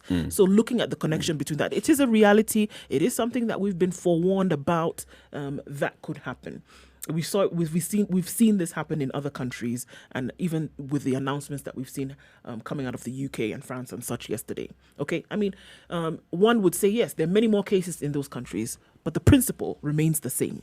When you see the heightened number of cases, then where you've opened up institutions like this, you want to close them again. What are you saying? Are you saying that, because you sound like you're very apprehensive about this reopening school business? Yeah, I have been. I've never hit it. You want schools to remain shut? No. You want kids to go back to... No. I'm saying that it would have been fantastic if we had made sure that measures having been announced and having been put in place to make sure that people were at least safer. It doesn't help either. Kind of like pours a bucket of cold water on all of this when you see that the week after schools have been opened, that you start to see these rising levels or rising number of cases of COVID infections in the country. Okay. So what would you like to see? Because we are where we are. Schools have reopened. Children are playing. And the reality is, even before school reopened last week, these kids, it's only those that were, further apart. Kids in the estates, in the villages, they have been mingling. They've been playing. So the only thing that we are adding here is that we are saying, okay, so more and more of you are now meeting in this classroom. Yeah, you're bringing them all together. That's what you're doing, essentially. That's all you're doing. So it hasn't happened. So yes, we have not been able to adequately address the issues of safety, of the social distance in classrooms, of social distance when they're playing. We haven't been able to adequately address the issue of sanitation and sanitization points in the schools. With a minimum number of students in school. Yes, we haven't. Exactly. So now you're saying that there's a possibility of bringing more students into school with these inadequate measures in place. Then you want to bring in more students in school, again, with the same inadequate measures in place. Yes. It's a potential to be a disaster. Not necessarily. I know I sound like I've changed my tune, but let me explain why I'm saying not necessarily. If you look at the argument that Eric put across, children have been mingling. It's not as though they've been shut in their houses and they have not been mixing. They have been. Now, you could argue that in school, in fact, the mixing is perhaps even more strategically managed than they were at home or in the estates that they live in. Because again, if you go around school, as children are playing, they'll play even more when you allow the grade 4s. But there is an attempt at social distancing. There's an attempt at ensuring that there is safety. There is something which you couldn't guarantee, neither could you talk about. Now there's prefecting. There's somebody who... There's supervision. Yeah. Okay? It actually is there. Now, what worries me goes beyond what we are seeing and saying. What worries me is concretizing a certain class of people in our society, the poor. If this situation is not managed in a way that would actually give hope for the future, what anyone who qualifies, and I'm using this word deliberately, as poor in this country, will seem to be consigned to a certain position of life in this country indefinitely. You know, we look at the Black Lives Matter movement, we look at the suffering of the blacks in America, and we talk about systemic issues, the conservatives' perspective of what inner cities should be, blaming the victim for the problem that the victim is in. Now, we have been making utterances and taking positions that are not very dissimilar. We are actually categorizing and segmenting our own people, our own population. These are just black and black into certain cocoons by ensuring that certain things that could help them get out of this quagmire that they're in, the enabling environment is not adequately provided. The danger is this. There are people who, much as we say, they need to pull themselves up by their bootstraps. They don't have boots, and if they don't have boots, it means they don't have straps. Sure. So essentially we're saying, pull yourself up with your bare foot. Yeah. Okay? That, to me, is a bigger problem. You know, education is such an emotive matter in this school. Even now, in this country, yes. Even as we speak now, the truth of the matter is that very many families believe that the education of their child is what will help them escape. Get out of the situation that they're currently in. Yes. It is not said, but it is hoped for.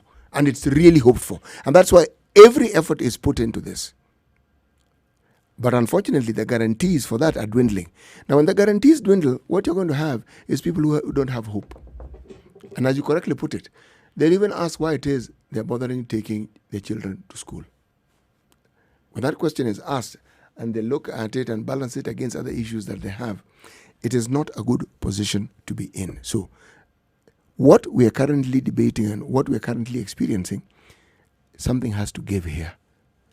There has to be a regurgitation of hope so that people understand that starting, children can actually go to school and be safe. It must be seen that some effort is being made. The parents will play their part. And the parents cannot play their part, those who are able to, by saying, this is the government's job. If the government isn't doing it, you're going to continue saying it's their job and they're not doing it. Do what you can, to the best that you can. Because in all honesty, even when you think you've reached the nth, as far as that matter is concerned, you can be surprised at how much more you haven't done. Or how much more you have left to push forward. Yes, you can be amazed. You limit yourself when you expect someone else to be doing it. So are we saying that this regurgitation of hope is a collective thing, or must come on the parts of those who then would essentially be on their own? I mean, we've had that conversation many times where you're saying that, you know what, folks, you're on your own here. The government has done what they feel they can do. And until that point, there's nothing you will do. If you like, lie on the ground and throw yourself over hot coals or walk on nails, they're not going to do anything more beyond that. So who's responsible for this regurgitation of hope? Who? That bit of letting the government get off scot-free, I'm actually not for. No. The government cannot say that they've done what they can do. That's what they said. No. They said they built desks. They said that they... and who has received those desks? They said that last August, they said that they were going to... Who has received those desks? Let me read. They expressed optimism that by the time schools opened, that... affected institutions, for example, would have been rehabilitated. Okay. That's just one example. In this same Baringo story, please, right? Since they were expressing this optimism. is what they told people that they would do. So this is what I'm asking. Who is responsible for making has sure received desks? Right? Which one? They can tell and me. how many, even if that's the thing, and that's what I'm saying. I can say, and I'm going. Look, let's. For once in this whole education conversation, let's look at the stakeholders that seem to have been ignored more than anybody else. And that's the parents who, yes, have a responsibility to take their children to school. If you even look at what the Constitution says, the education of children is the responsibility of government and parents. Right? But it seems that in this entire process, most times the parents are not consulted. They're not asked their opinion. There is somebody who stands at the helm of an association said to be representing people in terms of their views and their thoughts, but not giving the true picture, not telling the truth as per what it really is supposed to be. So when we talk about looking at this situation, as grim as it is, some people have gone back to school just getting by, snowballing, this snowball effect of what's supposed to be.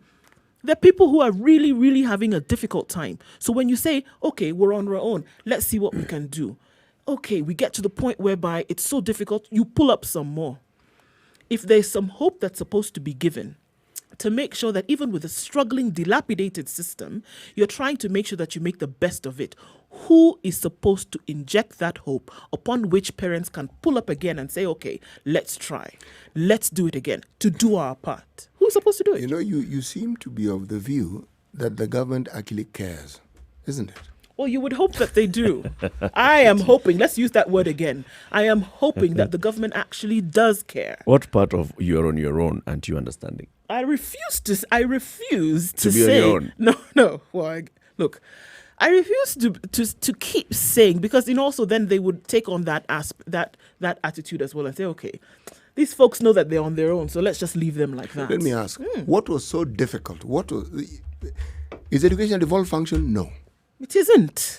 What was so difficult in ensuring that with all the education structures that we have in this country, that this building of desks was not given to, forget you advertise, you apply. No. All these schools throughout the country have furniture. Has the government ever figured out where they get their furniture from? They have furniture. It means there are people who supply them with this furniture. Why didn't you just do what you normally did instead of coming up with this new-fangled idea, which doesn't even fangle at all, okay? That you are going to make these desks. It is the same story of the computers, the tablets, the schools being ready. It's the same story. It is because it is the same story that I am suggesting this. Even as you consider what the government ought to do, consider, knowing this is what, and it is your right to expect them to do it. Here are the options you have. Reality check. Are you going to wait for the government to do it, or are you going to ensure your children go to school? Ask yourself a very simple question. What are you going to do? Basics. What are you going to do? Wait for the government or let the children go to school? Will they learn less if they sit on the floor? Probably not. As long as they keep social distance, they're sitting on the floor. Will they learn? Yes, the answer is yes, they will learn. As it is, there are children right across this country who actually sit under trees because they don't have enough classrooms. And they sit on logs and on stones, and they learn. In as much as that is something that you do as part of your responsibility, which you have responsibility to do to make sure that your children go to school. What I am saying is that going through that system every time, having to pull on your own socks all the time, you give that feeling, or you give that position to those who are actually supposed to be doing their job, the wherewithal to think that they can get away with not doing it over and over and over again. Both these things can happen at the same time. Do you know how difficult it is going you to can be take to your pull children out to of that? school. You can ensure that you do the best you can to give them a proper learning environment, best you can, a good learning environment. But at the same time, you are applying pressure and reminding them You can. that this is not my responsibility. You can do both. And knowing that I want a leader who then understands that, you see what I'm doing, come and take over what I am doing. I am doing the job of government. Those things can happen at the same time. Because you have a learner, you have a child who deserves education. You have a child who's been sitting at home and wondering, so what happened to school? Are you saying that now I'm not going to go back to school? You have a child who entered Standard 8, who entered Form 4, and they've been piling pressure on their parents, wondering, so what happens? Are you saying that I'm now going to delay my dreams? At that age, in Standard 8, they're already thinking, a candidate, and then I've applied to this school. I'm going So that I can do this. So I can do this. Their thinking has actually gone to even the university level at Standard 8. So they've been questioning, are you saying that now I put my dreams and ambitions on hold? So to respond to that, tell them, come back, you continue your education, you'll sit an exam next year. That will happen. But at the same time, you're looking at the government and reminding the Ministry of Education, the government, you have a responsibility. You have shucked your responsibility. And I am holding you accountable for this. At the same time, I'm holding you accountable for this. And remember, it's possible to do both. You can. Remember, we also have political leaders whose job it is to represent us in these matters. Yeah. You may not be able to get to the Ministry of Education, but you can get to your politician. You can. If not as an individual, as groups. Schools have parents-teachers associations. Schools have board of management. Parents can put pressure on these people, and that pressure can be upscaled. It can. The thing is, it's not a situation that we can leave unattended and just say, well, this is what is happening. Just accept the reality. These guys don't really seem to give too much of a hoot. That we've understood. That's clear. Yeah, because that's very clear. Shouldn't someone even say, look, folks, we have only been able to make 2 of the 10 desks. So take the 2 desks. Silence. They should be able to say, this money which we're supposed to give you to help you with this, we don't really have it. What we have is this. Work with this. Man, school water. Yes. Basics, water. Even if you say, let's call the community and tell them, look, guys, we need water. So for now, we have not received money. What can we do? People will donate drums. They'll say, okay, you can take this drum, take it to school. So let's find a way of these kids then going to fetch water to put water in these drums. This solution can be sought. The Ministry of Education, like we spoke to the teacher the other day, and he was telling us, in my school, we have not had anything like that. There is no water point. There's no running water in the school. The issue of face mask, it's not clear whether these kids are able even to afford these face masks. This is it.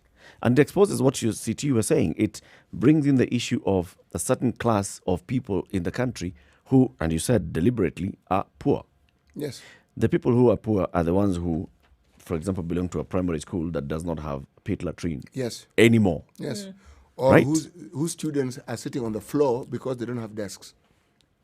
The children of the leaders are going into these private schools, and these private schools, according to even the story by The Nation, are already telling the Ministry of Education, don't just tell us about it in grade 1, we are ready to reopen the whole school. They've been pushing for the reopening of the whole schools.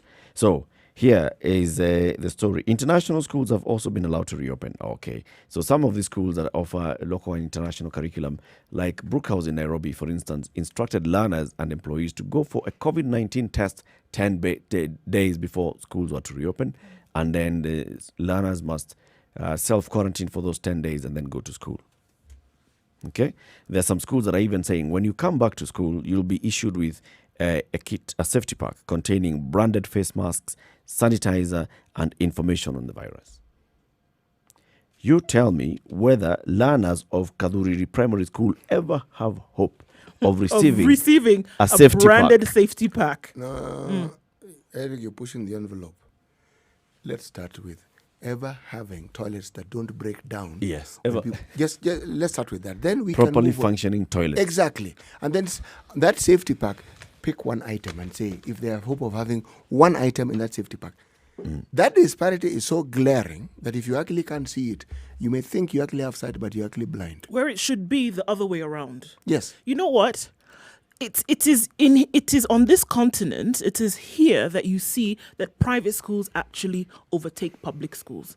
Most of the people in other countries go to national schools. They believe in the national system. They're in the public school system. The public school system is much better than the private system by far, even when they're not paying school fees, because it is funded, it is backed, it is supported by the government. Whereas this thing that you're talking about would have been the flip. It was that public national schools supported by the government are the ones who would be providing such things, are the ones who would make sure that even in a time of COVID when people were not in school, that there was something that they would do. The public system, the majority of even the well-to-do that in this country would take their children to private schools, take their children to public schools because the system is much better. That is the way it is supposed to be. What you've described is the experience of my generation. It's the way it's supposed to be. We all went to public schools. There were few private schools. Operational word, few. Everybody went to a public school. And they were good schools and everybody was happy to go to those schools. Then what happened? Now, see the beauty of that. If you look at the school structure, let's take, for example, the bigger towns. The planning was such that schools were often adjacent or not too far away from dwelling places.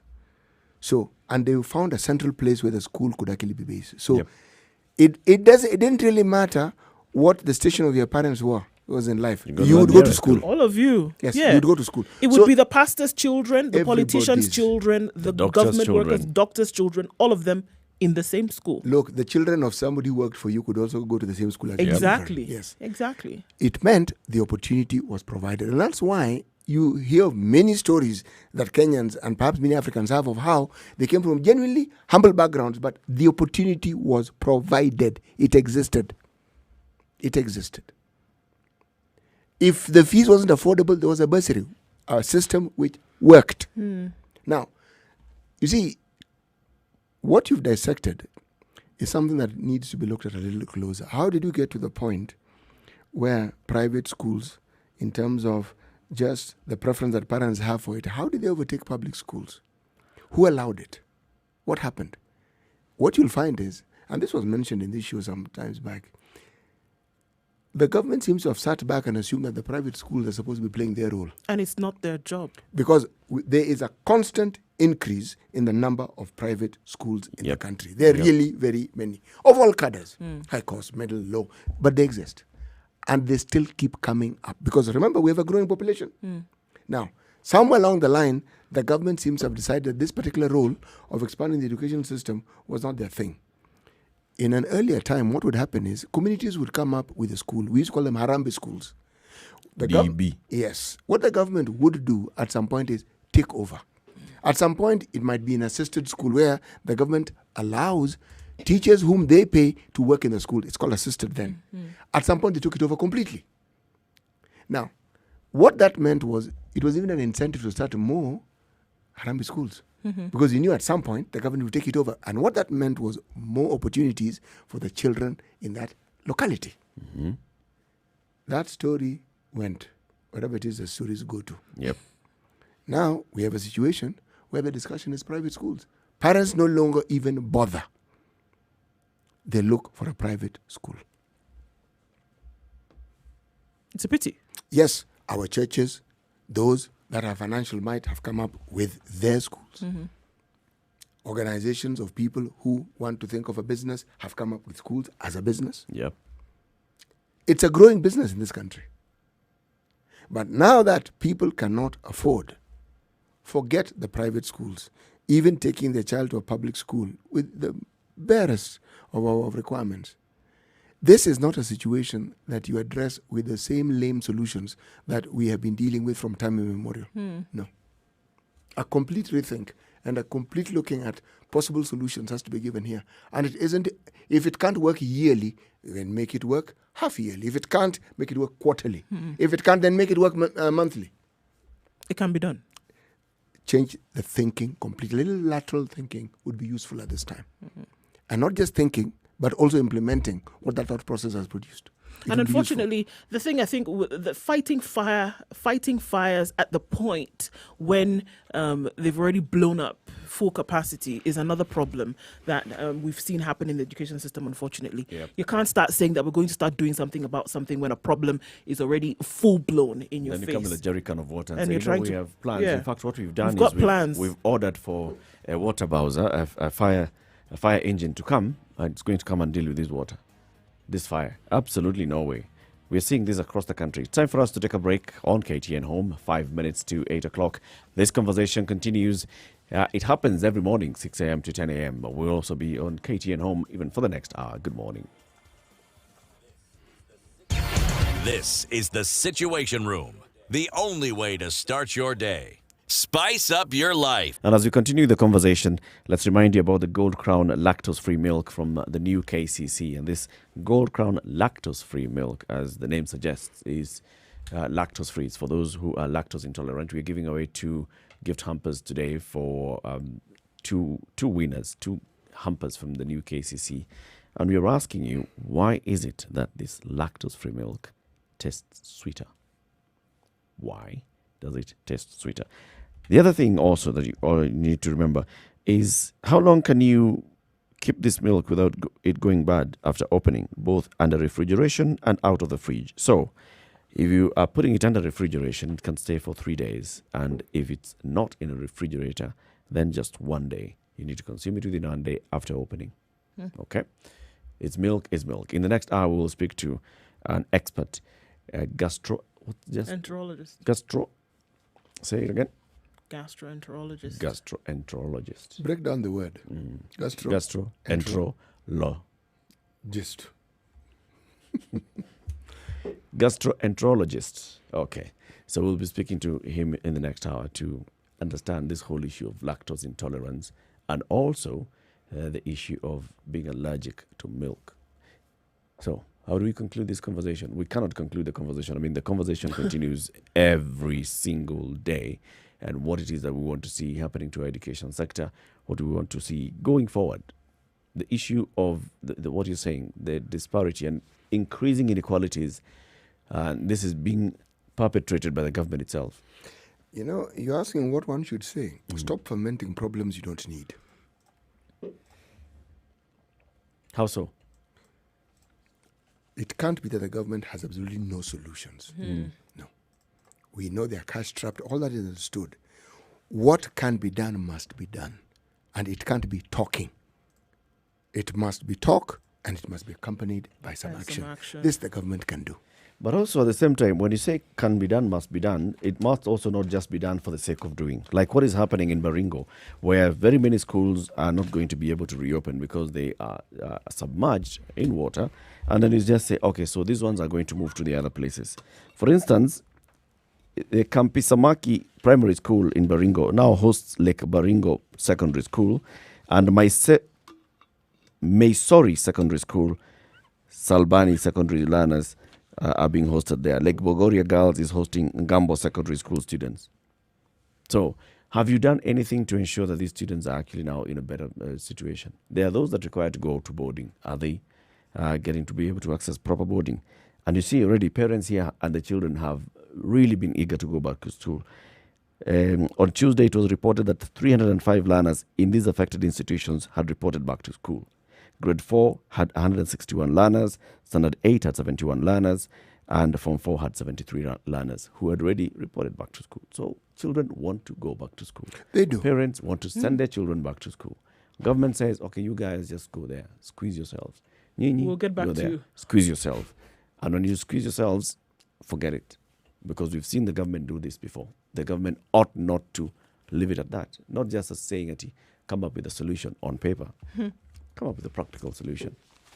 It would be nice how to see how that tool then would be applied in such a situation. That tool. The Katul, Yeah, it would be fantastic to see, because these are some of the things that they talked about. Coordination between school heads and using relevant information that they had gotten to make sure that some things would be mitigated and, all sorts of fancy language. But, in a situation like this, practically on the ground, what would you do?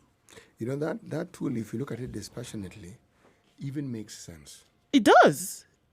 But how do you operationalize How it? do you practicalize it? things How on do you paper. do It's that? called details of even these exams for next week are contained in a document called Guidelines for the Conduct of School-Based Learning Assessments. Okay. Everything has guidelines. Of course it does. Even guidelines as to how to understand the guidelines. Yes. Guidelines on this, guidelines on the other. So learners are going to be Have they doing this. come up with, or should we Primary come school heads have been instructed to download the assessment tools from NEC website and make them ready a day before the start of the tests. Repeat that again. Download. Yeah. I wanted to give you, I forgot, but yeah, they were sent the material. They're being sent the material today. They have to download it and have them ready by tomorrow. That is Sunday. download and print. And print All for right. the exams for Monday. Across the country. Primary school. Primary schools across the country. Download, print, ensure that your students have them by that time. And these ones include the timetable, advanced instructions, the scoring guidelines, the learners' questions. In short, figure it out. Such as we have put it on the portal. Find it. Find it. This is a Situation Room, Kenya's biggest conversation. In the next hour, we cross over to Tanzania. We want to find out what's the situation like. We'll be speaking to a KTN journalist in Tanzania, Rajab Hassan. Good morning. It's now 8 o'clock.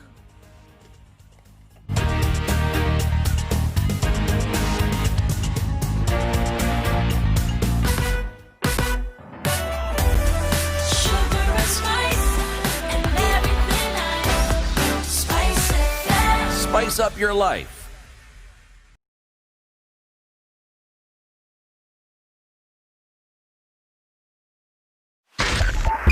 .5 Spice FM. Yes, looking very good on Mombasa Road today. Trying to get into the CBD will not be a Herculean task, guys. So no bumper-to-bumper traffic as such. I mean, it's slow in some pockets of Mombasa Road, but generally it shouldn't take you too long to get out. Okay, Thika Road is where we had a little bit of traffic here and there. Kiambu Road also jam-packed at some points as you get onto the highway and getting to the underpass.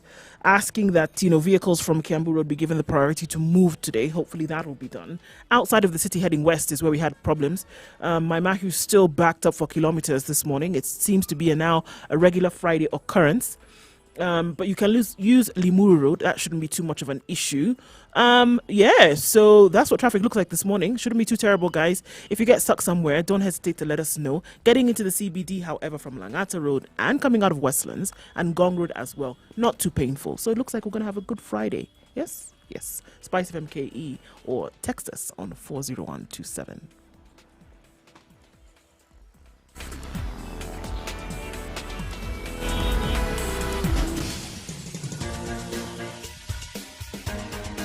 This This is the Situation Room, the home of hard-hitting political commentary and penetrating insights about the state of the nation. This is a talk radio experience like no other. The Situation Room, a place for hard truths, debates, and elevated conversations. The Situation Room, witty, political, engaging, deep, controversial. In the room, we have C.T. Muga, researcher, academic, seasoned political observer, a fountain of wisdom in these politically uncertain times. Ndu Oko, Nigerian by birth, Kenyan by choice, communications expert, Pan-Africanist, a truth seeker and believer in people power, and Eric Latin, agent provocateur, the man in the chair, seasoned journalist, news hound, a man who believes in punching up, not down.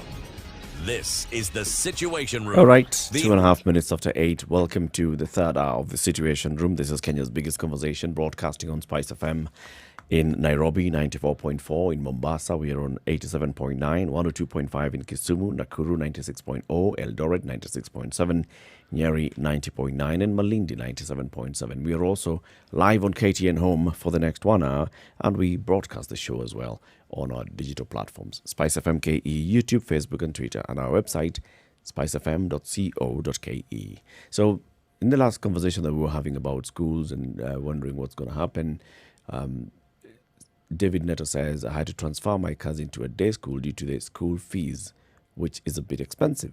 I'm still trying to get back to financial stability, so I have to reorganize. And this is not just David Neto's story, it's a story by very, very many parents across the country and guardians. This is what is happening. So when the Ministry of Education says just go back to school and tells you go figure it out, they ought to remember that there are people who are doing the best they can to figure it out, but they also require some sort of assistance from the Ministry of Education in terms of what else the government can do. Okay, so in the next hour, we're going to talk about Tanzania. We have promised that every Friday until the elections take place in Tanzania, we will be having a Tanzania conversation. The election is due to take place on the 28th of this month. We have a number of presidential candidates. Of course, the leading candidate is the CCM incumbent, President John Pombe Magufuli. The leading opposition candidate is the man that we spoke to last week on this show, and this is Tundu Lissu from the Chadema political party. And then we have also other candidates. What have we seen happen? We have seen, for example, Tundu Lissu at that point was serving a 7-day ban from public campaigning because the Electoral Commission had said that he'd violated the Electoral Code of Conduct by addressing non-designated campaign rallies, among other things. Of course, he argued against that, saying, I was not even given an opportunity to be heard. I was not even presented with the charges, so I don't even know what they're talking about. Okay? But as we do that, we shall be speaking to a KTN journalist who is based in Tanzania. We will be speaking to him shortly. His name is Rajab Hassan. But let's start with today's proverb from C.T. Muga. Well, if we must. If a man wants to grow a long tooth, he should have a lip to cover it. If a man wants to grow a long tooth, he should have a lip to cover it. The tooth is his. The lip is his. Why are you dictating on what a man should do when they want to grow? It's their problem. You want to grow your long tooth, you grow it. Indeed, you should, but this is. If you don't like it, don't look at me. It's a problem. Is this not the beauty then of Proverbs? Because you then have an opportunity to discuss the possible permeation, the possible understanding of what that particular proverb could actually mean. What does a tooth mean? What does a lip mean in this context? In this context, yeah. We'll be hearing that later on in the show. So Rajab Hassan joins us now on the line. Good morning, Rajab. Good morning. Thank you very much for speaking to us. Welcome to the Situation Room once again. Thank you. So, about 12 days to the election in Tanzania. We have seen very many campaign rallies being held by the incumbent President John Magufuli. We have also seen very many campaign rallies being held by the opposition candidates, including the one that is appears to be like the leading opposition candidate, that is Tundu Lissu. We even saw him going to Magufuli's backyard in Geita. How has it been covering this election? The coverage of election or those rallies was as it is like what you say earlier, that there are challenges facing almost those opposition party. His candidate Tundu Lissu was banned for 7 days with some issues, which he said that it was not a proper way to be banned. But so far to speak, the campaign is going on. But CCM, the leading party, has completed their duration for the campaign for President Magufuli to settle it down and waiting for the people to vote in October 28. And Tundu Lissu is now currently in Lake Zone, those areas in a Lake Zone, Lake Victoria Zone, and which is northern part of Tanzania. And while he was there, we witnessed some challenges where the ferries denied. Ferry was I can say was cut short, and he didn't even use that ferry to reach his voters during this rally campaign, these rallies. And those are issues which emerged here, and the rise concern and some. Let me ask this question. Would you say, for instance, that every presidential candidate in this race for the presidency in Tanzania is actually being treated fairly? Actually, those candidates are not treated equally. And it was like that even before this campaign, because I remember. Kwa nini kaka? Kwa nini? Because clearly you're saying they're not being treated. Sababu ni yapi? Kwa nini unasema kwamba wanaminyana? Wanabaguliwa. Ndio. Kwa nini? Ni kwa sababu tu ni jinsi inavyoonekana kwa kile ambacho kinaonekana na sisi watazamaji ama journalists tunao cover these stories, we can see it. Because there is no room for the kulikuwa hakuna ule wasaa wa vyama vya upinzani kuweza kufanya siasa katika maeneo ambayo vinatoka, lakini kwa upande mmoja chama tawala CCM kilionekana kikiwa kikifanya kampeni na kikifanya shughuli zake za kisiasa za hapa na pale. Kwa hiyo nadhani hii hata wewe unaweza kukubali kwamba kama chama tawala kinaweza kufanya kampeni zake shughuli zake za kisiasa, na wakati huo chama tawala chama pinzani kikiomba muda wa kufanya kama kile ambacho chama tawala kinafanya, wanawekewa vikwazo. Nadhani hii inatoa tafsiri kwamba hakuna usawa katika vyama hivi viwili. Lakini tukija pia kwenye wakati wa uchaguzi ulivyoanza, mwanzo kabisa chama cha Demokrasia na Maendeleo na vyama vingine vya upinzani vimesikika vikilalama kwamba wagombea wao walienguliwa kutokana na kushindwa kujaza baadhi ya fomu za kugombea aidha nafasi za ubunge ama udiwani. Lakini wakati huo hakuna hata mmoja kutoka chama cha CCM tawala hiki ambaye alionekana kushindwa kujaza hizo fomu. Hii pia inatoa tafsiri kwamba hivi vitu katika mchakato huu haya mambo hayakuwa sawa. Na tukiachana na hilo, pia tunakuja kutazama tukio la hivi karibuni ambapo Tundu Lissu alipigwa stop kwa kutokufanya siasa kampeni kwa siku 7. Na vile baadhi ya wabunge pia wamepata adhabu kama hizo kutoka katika chama cha Demokrasia na Maendeleo, akiwa Halima Mdee ambaye anagombea bunge la jimbo la Kawe jijini hapa Dar es Salaam. Lakini kwa upande wa chama tawala hakuna hata mmoja ambaye ameweza kupata hilo pigo la kusimamishwa kufanya kampeni katika kipindi cha siku hizo 7 ama zaidi na chini ya hapo. Na je, hii inatoa tafsiri kwamba CCM yenyewe ni sawa zaidi kuliko chama cha upinzani ama vipi? Lakini kwa mtazamo wangu mimi kama mwanahabari naweza nikasema kwamba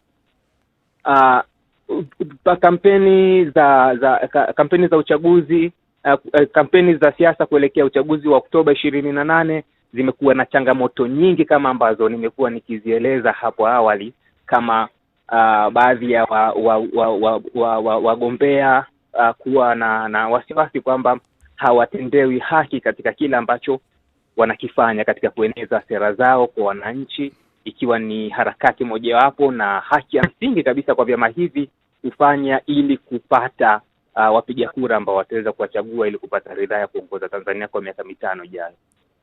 From your general analysis, Rajab, have the campaigns been violent or have they been peaceful? Kumekuwa na matukio yote ambayo kumekuwa na vita ama mambo kama hayo? In some point there was chaos and the violation of human rights in so part of this country, lakini tunaweza tukasema kwamba hawezi ukailinganisha kampeni za mwaka huu na za mwaka uliopita labda ama miaka iliyopita. Kivipi? Kampeni za mwaka huu zimekuwa naweza kusema hivi kwa sababu kampeni za mwaka huu zimekuwa na changamoto kama hizo, kuwepo na vurugu na patashika za hapa na pale, lakini huwezi kulinganisha na kampeni ambazo zilipita zilizopita katika miaka kabla ya leo, kwa sababu kama tukikumbuka katika miaka ya nyuma kumekuwa na vurugu, hata baadhi ya watu waliweza kupoteza maisha kutokana na vurugu hizo. Hata tukikumbukwa katika harakati hizo za siasa mjini Arusha, kuna baadhi ya watu waliweza kupoteza maisha kutokana na vurugu ambazo zilizuka wakati huo. Lakini kwa wakati huu matukio sio mengi kama ambayo yalitokea miaka iliyopita. Kwa hiyo unaweza kusema kwa kiasi fulani at least kampeni za mwaka huu zimekuwa peaceful. Rajab, Tundu Lissu last week said that if the results of this election don't go in a way that would be appearing to be free, that people would reject it and people would pour out into the streets to protest. Do you see that is what the situation is on the ground? Are the people of Tanzania asking, or rather, would they be ready to go out into the streets to protest if the result they're looking for is not the one that comes out? Thank you. Frankly speaking, Tanzanian, they are kind of people you can't determine or expect what they can do. But for this matter, it is obvious that can be possible or impossible. But the possibility to be impossible is clearly possible. That no one can go to street and do violence and do some bloodshed, demonstration, because there is more than 3 demonstrations failed. The first one was during that ukuta umoja wa katiba Tanzania, ambapo vyama vya siasa Chadema na vyama vingine viliungana na waliandaa maandamano, demonstration, ambayo walipa jina ukuta, but the ukuta was failed because Tanzanians were fear. And another demonstration was planned ilikuwa ifanyike katika maeneo ya Dar es Salaam, kushinikiza baadhi ya vitu fulani hivi, masuala ya uhuru wa kujieleza na nini, lakini maandamano hayo pia yalifeli. Na kwa kawaida tu ni kwamba baadhi ya Watanzania wana ile kitu wanasema kwamba akili za kuambiwa changanya na zako. Wengi ambao nimeweza kuzungumza nao baada ya ya statement hii ya Tundu Lissu kwamba there will be demonstration of bloodshed, most of them they told me that they are not ready because they know during that time Tundu Lissu will not be there, and they will face their consequences themselves. And they remember, some of them, they remember how police, all Tanzanian police, they kick it, how they use their rungus. So obviously I can say it is still a dilemma for Tanzanians, whether to participate in demonstration or participate in bloodshed or whatever, any kind of violence, when Tundu Lissu was not announced, will not be announced as a president. And I can remember, yes. Wasema Rajab, unaona kama watu watakubali tu matokeo yatakavyotangazwa hata kama hawataingia kwenye maandamano? Tuseme hawaingii kwenye maandamano manake wanaogopa polisi watawachapa, manake wanaogopa maybe wanaweza umizwa na polisi ama wengine wao kufa. Watakubali? Watakaa nyumbani? Wakikubali watasema tu ni sawa, matokeo yametangazwa, sasa ni sawa tu, basi tuendelee? Ama watakaa nyumbani pia wakinungunika? For experience and ni kama hivyo, kwa sababu ukija kuangalia watu ambao wanaweza wakafanya hicho ambacho Tundu Lissu anasema ni baadhi ya watu tu, na wengi wanapatikana katika visiwa vya Zanzibar, ambapo hata katika miaka iliyopita kulikuwa kuna kashikashi ambapo rais mpinzani ambaye alikuwa anashindana na chama tawala CCM kwa upande huo alishindwa. Huyu ni Maalim Seif Sharif Hamad ambaye anagombea urais kupitia ACT Wazalendo, na alivyo katika uchaguzi ule alidai ameshinda, lakini tume haikumtangaza kwamba ameshinda. Kuna baadhi ya vurugu zilitokea, lakini vile vile serikali katika wakati fulani katika kuhakikisha kwamba mambo hayo mabaya, waligawana madaraka wale watu. Huyu alipewa cheo hiki na huyu akapewa cheo kile, na mambo yakaishia hivyo.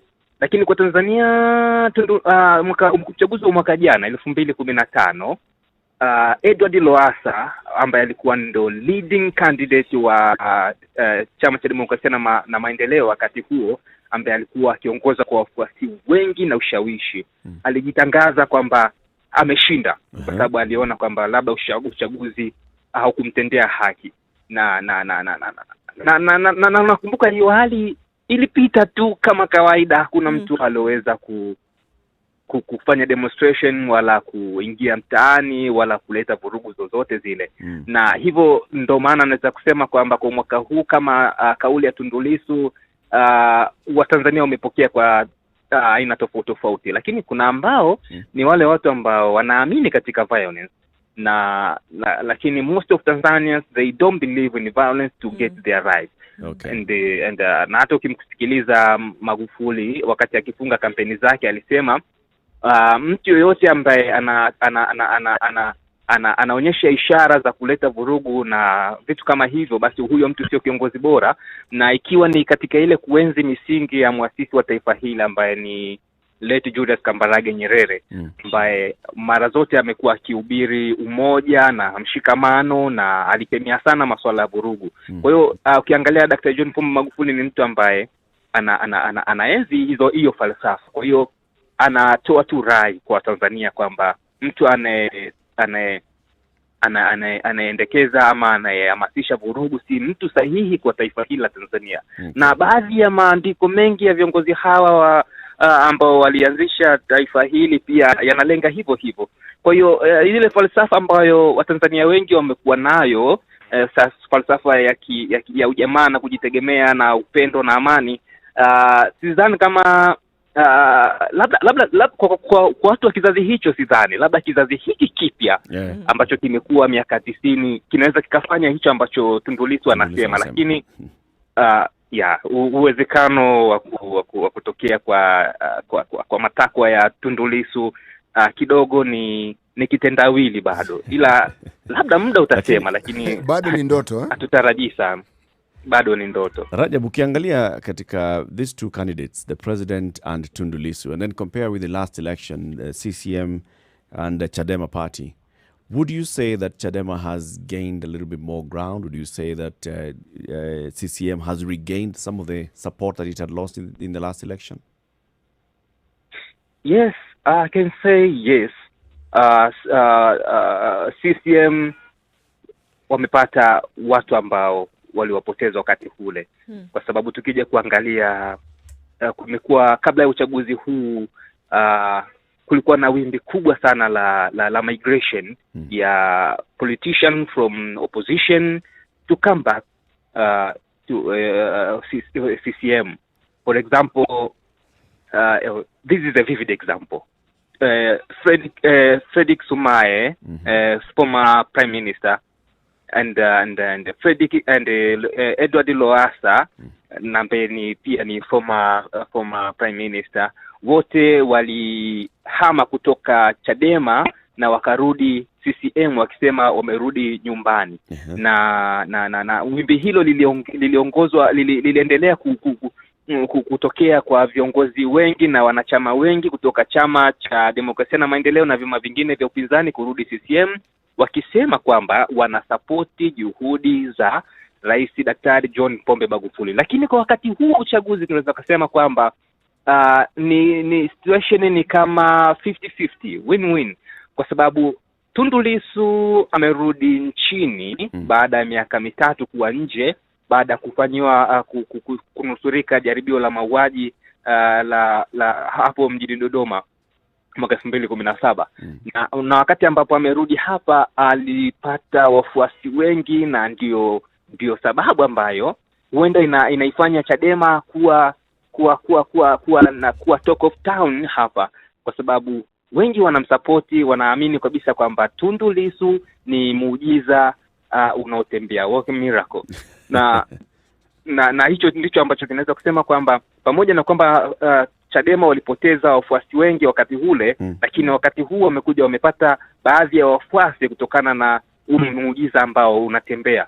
Kwa hiyo naweza nikasema hivi, kati ya Chadema na CCM popularity yake na wafuasi wake wanaenda kuwa sawa. Sema tu ni kwamba chama tawala kina watu wake ambao ni chama tawala, lakini kwa upande wa vyama vya upinzani, mfano Chadema, wafuasi wake wengi wanagawanyika. Wengine wanakuwa wanasapoti wanakuwa na ilema kwamba tunasapoti upinzani, lakini upinzani upi, Chadema ama ACT Wazalendo ama vipi? Kwa hiyo tunaona nguvu yao inakuja kupotea hapo mwishoni, lakini situation ilivyo ni kwamba hawa watu kama wapo sawa. The folly of a disjointed opposition everywhere. Let's take a break now. We're speaking with Rajab Hassan. He's a KTN news reporter in Tanzania. We are covering the election that's due to take place on the 28th of October in that country.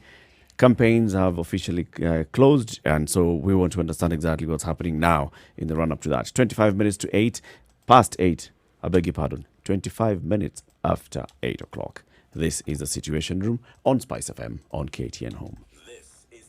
This is the Situation Room, the only way to start your day. Spice up your life.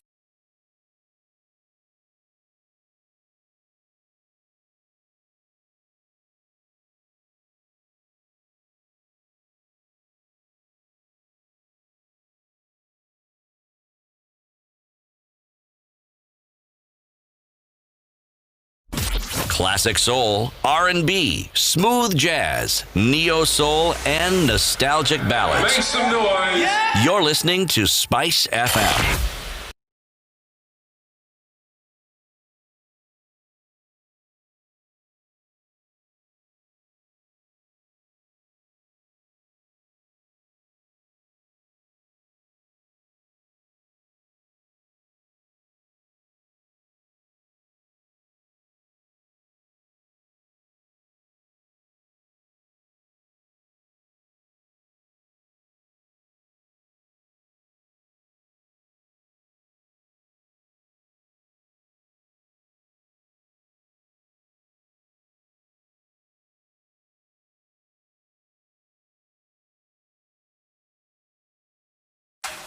The weather with Spice FM. Okay, just partly cloudy conditions in Nairobi, mostly cloudy at 17, highs of 27 and lows of 14 today.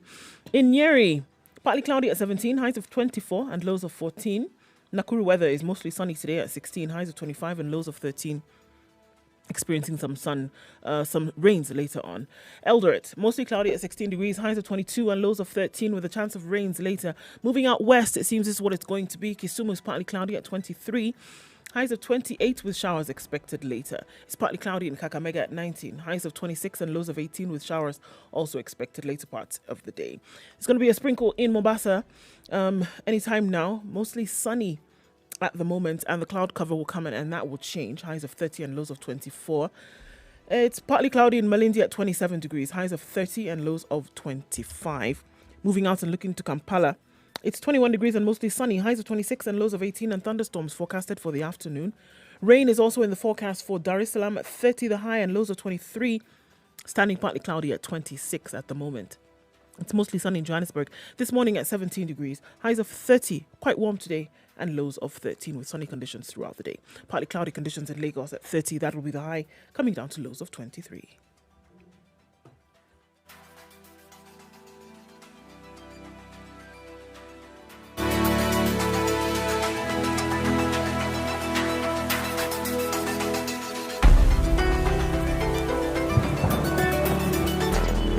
Traffic. Okay, so Thika Road, there's a problem that we had just as you're trying to get off Kiambu Road and then join Muthaiga there, getting towards the underpass at Pangani. So it's moving slowly this morning at that point. Mombasa Road doing very well. We don't have any problems from Mombasa Road, no complaints. It looks like the traffic is flowing. It's bumper to bumper in some parts, but this is not the normal on Mombasa Road nowadays, so I don't think anybody has much of an issue there with that one. All right. Still an issue outskirts of the city going towards Maimahiu. So if you're leaving the city, don't join that road. Use Limuru Road, because then you would be able to avoid that traffic that's building up there. Okay. Anyway, you're stuck, let us know. Spice of MKE on Twitter or text us on 40127.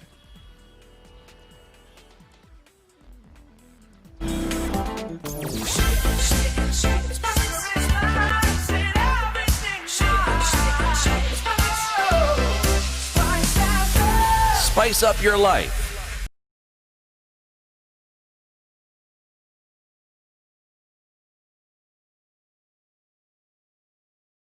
Mature, intelligent talk every morning.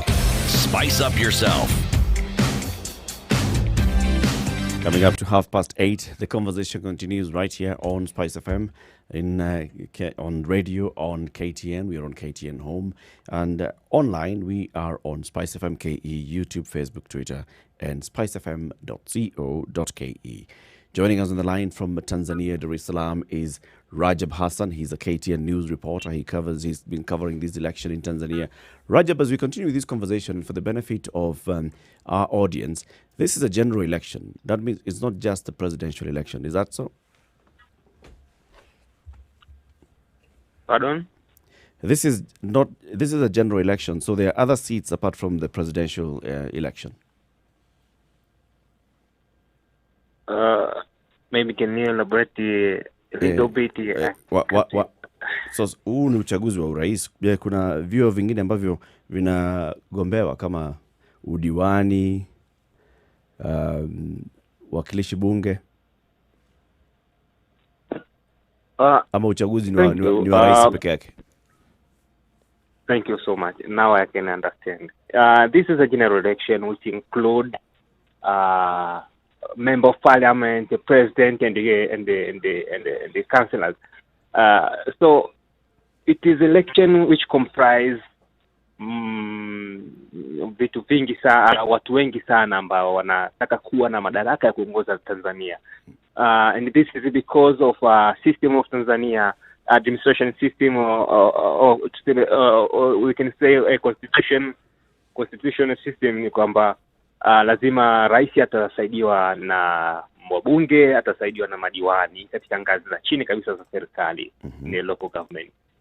So ni mchaguzi ambao unahusisha president, member of parliament pamoja na hawa madiwani, na ambao watapigiwa kura kwa siku moja na ambayo ni hiyo tarehe 28 ya mwezi huu wa Oktoba, ikiwa zimebakia wiki chache tu kutoka hivi leo. Kwa hiyo naweza nikasema ni uchaguzi ambao si tu wa rais, ila rais tu ni kwa sababu kila mmoja yuko very interesting kupata kufahamu kwamba rais huyu ambaye alikuwa anaitwa Iron Fist ataweza kuibuka na ushindi akipingana ama akichuana na Tundu Lissu, muujiza ambao unatembea. Nadhani hilo ndio swala ambalo linafanya tusikie tu kwamba ni rais, lakini kuna vyombo vingine ambavyo vinagombaniwa hapa nchini Tanzania katika uchaguzi ambao unafuata. Na Zanzibar pia kuna uchaguzi? Naam, na Zanzibar pia kuna general election. Na kwa upande wa Zanzibar wao watachagua president na pia watachagua wawakilishi wa mabaraza. Na vile vile ni kwamba rais ambaye atachaguliwa Zanzibar ni rais wa serikali ya mapinduzi ya Zanzibar. Lakini rais wa serikali ya Jamhuri ya Muungano wa Tanzania atatoka Tanzania bara, ambapo ni John Pombe Magufuli wa chama tawala ambaye anapeperusha bendera ya CCM, na vyama vingine ni Tundu Lissu, Bernard Membe pamoja na vyama vingine vidogo kama UF ambapo yupo Maalim yupo kama ACT kwa upande wa Zanzibar yupo Maalim Seif Sharif Hamad.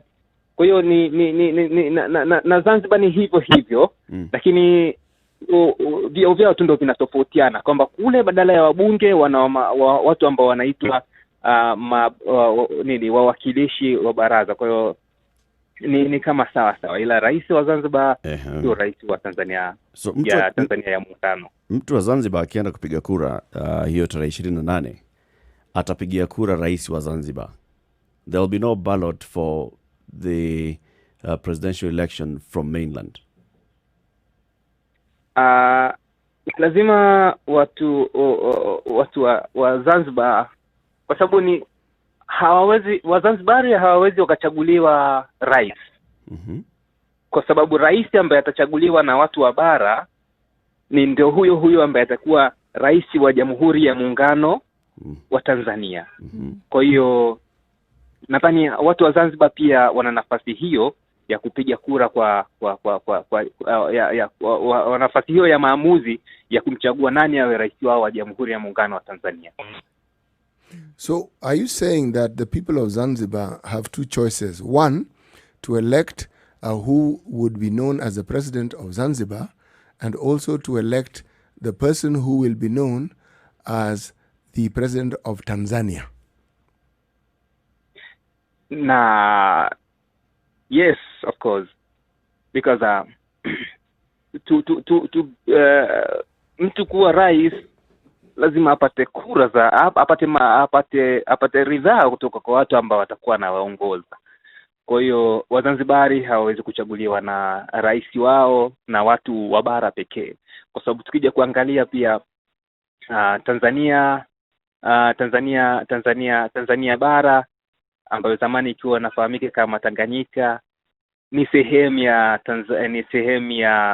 Tanzania visiwani, ambayo ni Zanzibar yenye visiwa viwili vya Unguja na Pemba.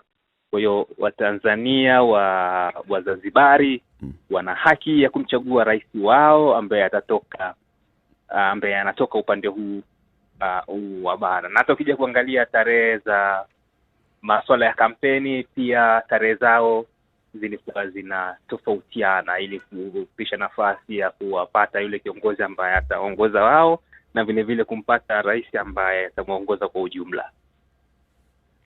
What do the people of Tanzania want? Every time there's an election, there's something that they want to change. What are you seeing that people in Tanzania want change for? For this currently general election and through rallies we experience, people want some people want justice and peace, and some want development in all aspects, social and even even to grow bigger, to be the country which will be strong enough to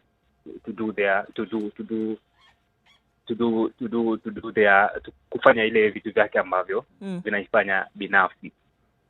So Watanzania wanataka maendeleo, na vile vile Watanzania wanataka haki na usawa.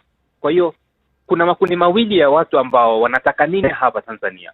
Wanaotaka maendeleo wanaonekana ni watu ambao wapo katika chama ni wafuasi wengi wa chama tawala CCM, ambao hata katika kampeni zao kiongozi wao kinara anaonekana akihubiri sana masuala ya maendeleo na kukua kiuchumi, kuwa strong enough, kuwa taifa la uchumi wa kati, na kuendeleza miradi ya kujenga barabara, kununua ndege, kufufua mashirika ya reli, kufufua viwanda na vitu kama hivyo, na vile vile pia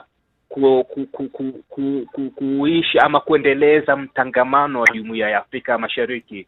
Hichi ni chama tawala CCM kinahubiri hayo.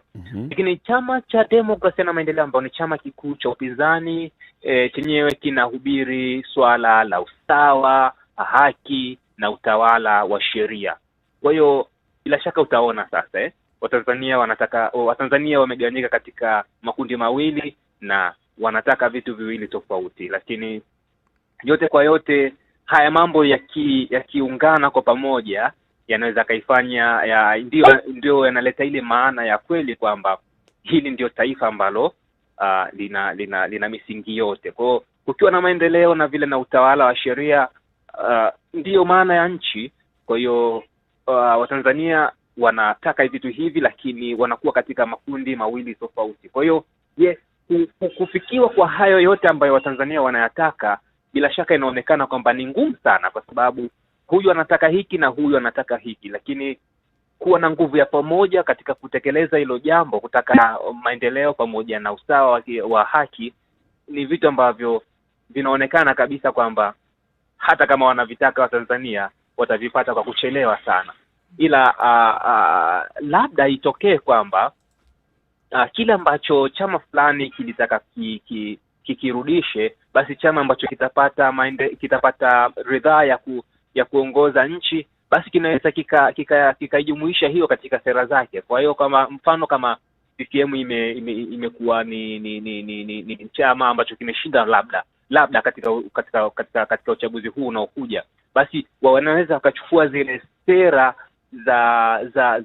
za chama cha Demokrasia na Maendeleo zikaifanya ikawa sera zao, ili kuhakikisha kwamba kuwapa Watanzania kile kitu ambacho wao wanataka. Kwa hiyo kuna makundi mawili. Watanzania wanataka vitu viwili, wanataka maendeleo na vile vile wanataka haki na usawa, na vile vile wawe na uwezo wa kuzungumza, challenge government yao, vile vile waweze kutoa kile ambacho wanadhani kinapaswa kifanywe, na vile vile kuibua vitu ambavyo vinafanywa kwa siri labda na vitu kama hivyo. Bwana Rajabu, nikuulize, how many women parliamentarians do we have in the Tanzanian parliament?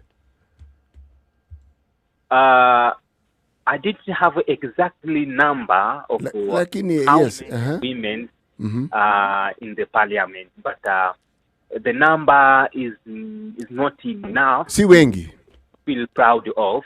Yeah, they are not many. So it is not a number to feel proud of. The reason why I ask is because we have it in the news that a certain politician, a certain candidate for the Mara parliamentary seat, a lady by the name of Catherine Ruge, was apparently accosted and beaten up by the police. Have you heard of this incident? There are so many things happen at the same time, so I didn't get this. All right. Why I was asking was this: do you think the Tanzanian voter is ready to vote in a woman president? I think Yani inawezekana tuseme kwenye hali ya kufikiria peke yake, hata kabla hatujatimiza fikra, inawezekana kwamba mpigaji kura wa Tanzania anaweza kumpigia mwanadada awe rais wa nchi huru wa Tanzania. Hilo jambo bado ni mbegu. Kwa hiyo inahitaji kupaliliwa, kumwagiwa maji ili kukua zaidi. Kwa hiyo Watanzania bado hawako tayari kuongozwa na mwanamke.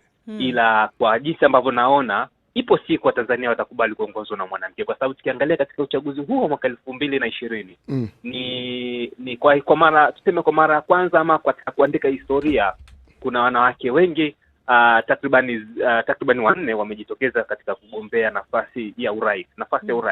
Na wabunge ni wengi sana. Hata ukiangalia katika chama cha Demokrasia na Maendeleo, wabunge wengi sana wanagombea katika nafasi za ubunge pamoja na hata udiwani. Vile vile hata kwa CCM pia tumeona wanawake wengi walijitokeza katika kugombea nafasi hizo, na hizo tu ni njia ambazo zinaweza zikawafikisha wao mbali kuweza kugombea katika nafasi ya juu kabisa ya uongozi. Lakini kwa wakati huu unapozungumza mwaka 2020 au hata 2025, hii bado ni mbegu. Wa Tanzania na hata wanawake hao pia bado wana kazi kubwa sana kuhakikisha kwamba wanawashawishi wa Tanzania waweze kuongozwa na wao, kwa sababu tu ni kwamba mfumo wa maisha wa Tanzania na jamii nyingi za Kiafrika ni kwamba kuna mfumo dume ambao tunaona baadhi ya mashirika, serikali, watu binafsi wanajaribu kufanya usiwe na nguvu zaidi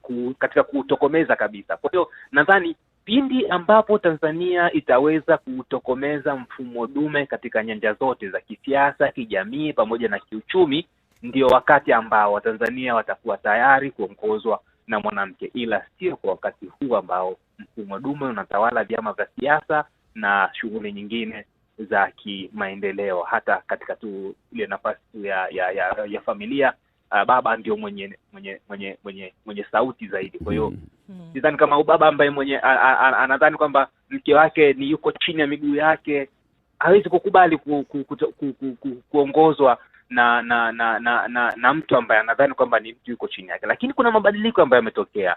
Kwa mara ya kwanza Tanzania imekuwa na makamu wa rais ambaye ni mwanamke, Mama Samia Suluhu Hassan. Kwa hiyo tunaona huenda ipo siku wa Tanzania watakubali kutawaliwa na kiongozi wa juu kabisa, hata katika ngazi ya rais na mwanamke. Lakini kwa wakati huu nadhani unaweza ukaliona. I mean, it's an issue, right? And so now the question would be then, politics in Tanzania, looking at this whole race, are the politics issue-based or are they individually based? As in campaigns, are they around issues that the country is struggling with? Are they around issues that the people are hoping will be sorted? Or are they around individuals? Like this issue we've talked about, gender. Are there issues that candidates want to sort out? Are there issues that government is dealing with? Or are they around individuals? Sadly to speak, those candidates, I did a story about a woman who is women candidate, and he told me that he struggled for himself at the point ambayo yeye yupo wakati huu.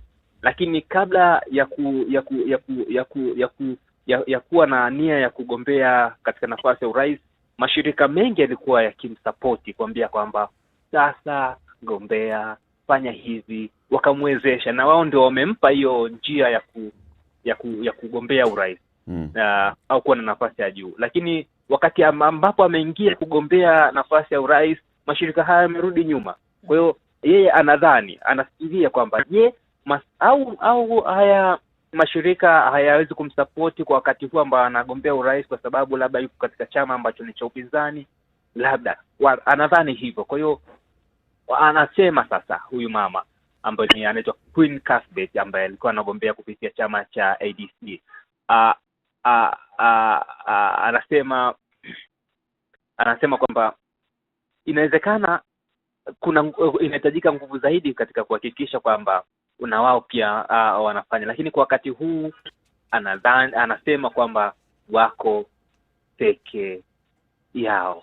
Kwa hiyo unaweza ukaona, lakini tukitazama katika wakati huu wa kampeni, viongozi wengi ambao wana nafasi za juu wanajaribu kulizungumzia hili, wanaonesha namna ya kuguswa na jambo hili, wanataka kuleta mabadiliko. Na vile vile kuna asasi nyingi tu za kiserikali, za kibinafsi zinashughulika na masuala ya wanawake, na kwa kiasi fulani zimefikia malengo, lakini zinashindwa kuhakikisha kwamba mwanamke huyu anafanikiwa ama anafikia ile lengo ambalo yeye alitaka. Mfano kama huyu Queen Casket alitamani kwamba mashirika ambayo alikuwa akimsapoti ama yakimpa hamasa yangeweza kuwa na upande wake, kwamba wakisimama jukwani waseme sasa wanawake mpeni kura huyu mwanamke kwa sababu ni mwanamke. Na kuja kuangalia kundi kubwa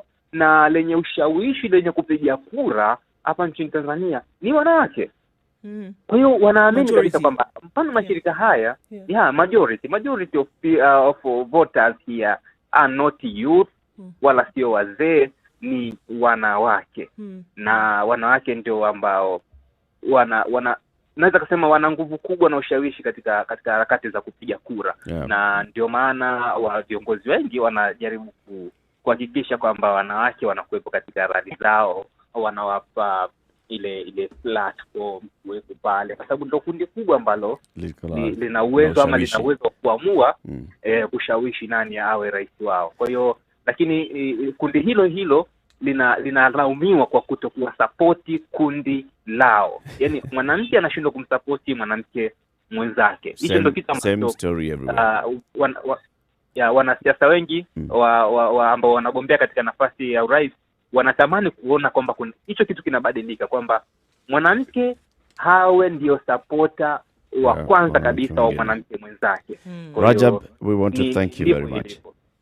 Thank you very much for speaking to us now, Rajab Hassan, KTN reporter in Tanzania. As we conclude this, Rajab, so official campaign season period has ended. So what do we expect to see in the next 12 days or so? Oh, but sorry. It is not official ended.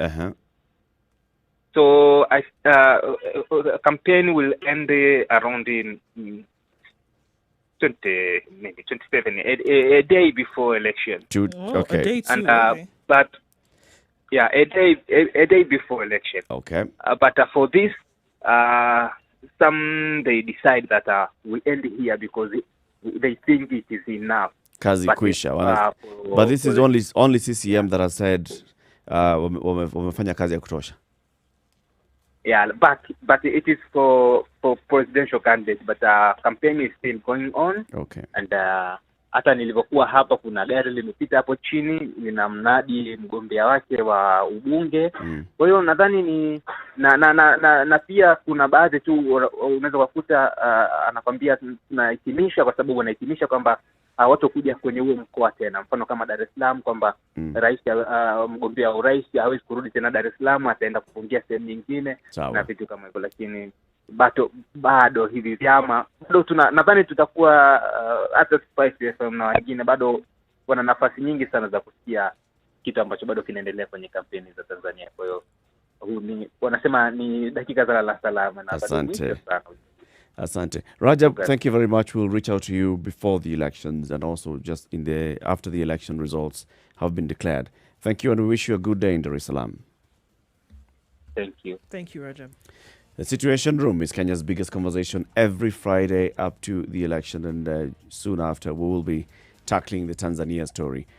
Let's take a break now for our audience on KTN Home. Thank you very much for watching us this week. Join us again on KTN Home next week, Monday to Friday, 7 to 9. But this conversation happens on Spice FM every weekday morning, 6 a.m. to 10 a.m. Good morning. It's now 10 minutes to 9. This is the Situation Room, the only way to start your day. So the question that we are asking this morning, and we want to award 2 lucky listeners with the gift hamper from the new KCC is, why is this lactose-free milk sweeter than the other milks? Why is the lactose-free milk sweeter than the other milk? But now let's understand what this whole issue of lactose and lactose intolerance and why some people can take milk, why others cannot take milk. Joining us on the line is an expert on these matters, is Dr. Alan Rajula. Dr. Alan is a consultant gastroenterologist at the Aga Khan University Hospital in Nairobi. Dr. Ari, good morning. Good morning. And thank you very much for speaking to us. Welcome to the Situation Room. Okay. So, Doc, we want to understand lactose intolerance, just from the basics. What is lactose intolerance? Basically, what happens to milk products, it contains lactose. Now, we've got an enzyme that's produced in the small intestine called lactase. Mm-hmm. So what lactase does, it breaks down the lactose component of milk into simple sugars, actually called glucose and galactose. So what happens when you start getting the intolerance, you start having reduced levels of the lactase enzyme. This is actually more common amongst Africans and Asians and Hispanics compared to Caucasians. Mm-hmm. And tends to get, you get more and more deficiency as you get older. So what does deficiency mean? What it means is that instead of the lactose being broken down in the small intestine into the glucose and galactose, it goes unchanged all the way into the colon. So once it gets into the colon, the colonic bacteria now break it down into something different. It breaks it down into what we call the short-chain fatty acids and hydrogen. And now this hydrogen and the fatty acids are what cause the symptoms of lactose intolerance, which will include bloating, excessive flatulence, loose stools. Mm-hmm. And it's pretty much very common for most people to develop it during adulthood as you get older.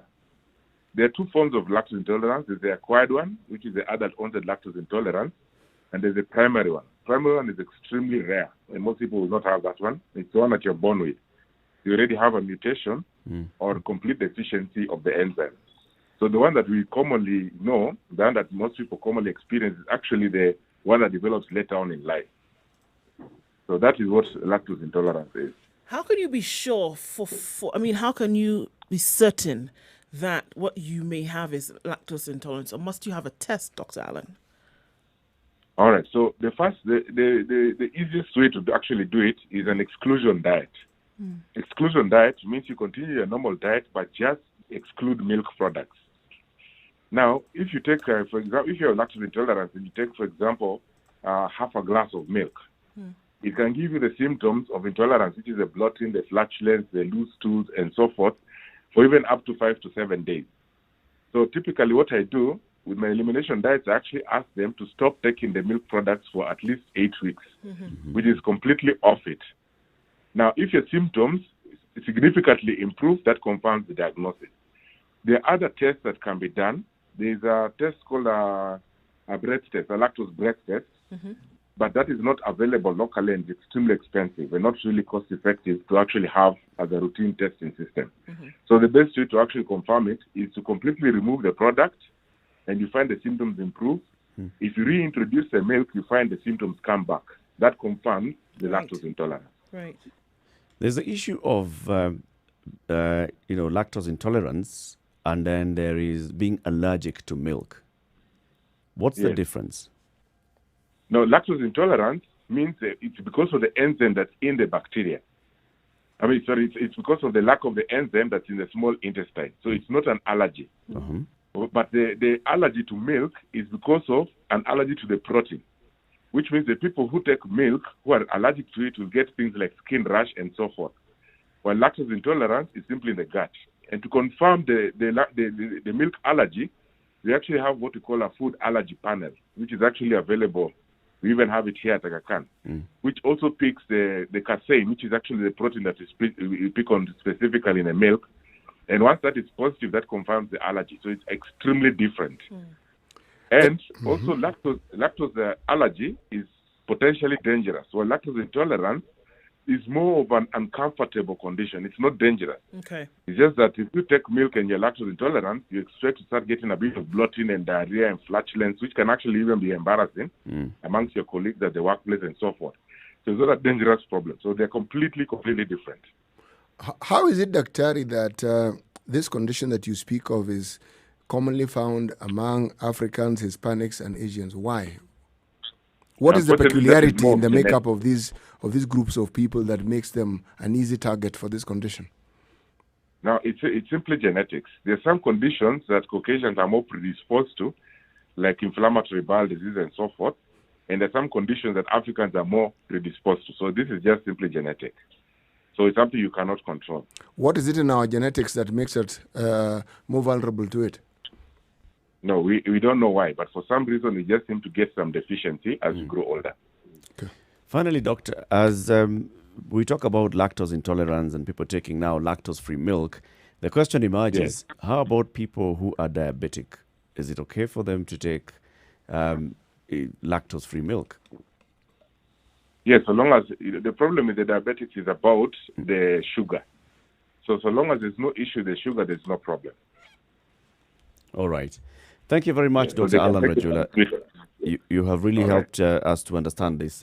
Dr. Alan Rajula is a consultant gastroenterologist at the Aga Khan University Hospital in Nairobi. Asante sana, and we wish you a good day, Doc. Thank you. Asante.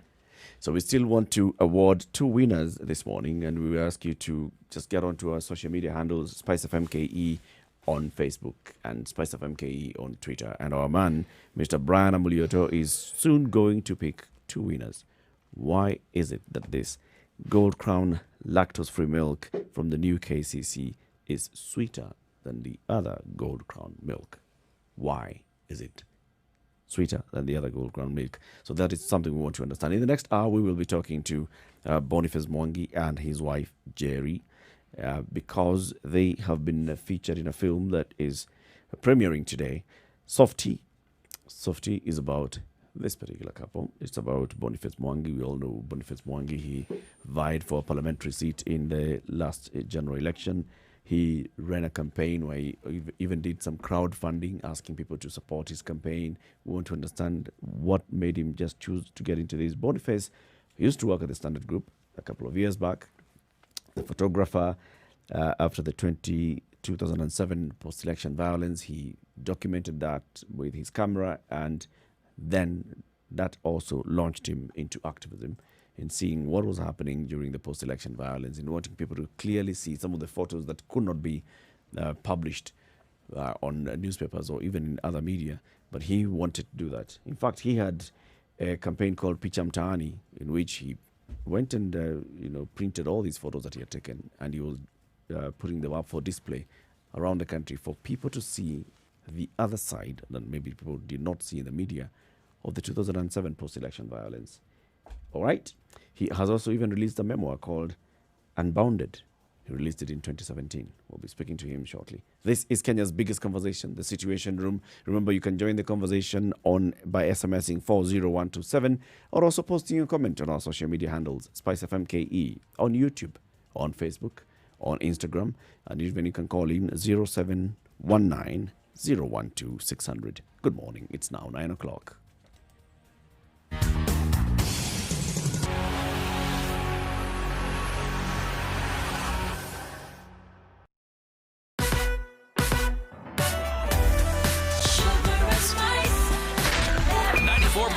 Spice FM, Nairobi.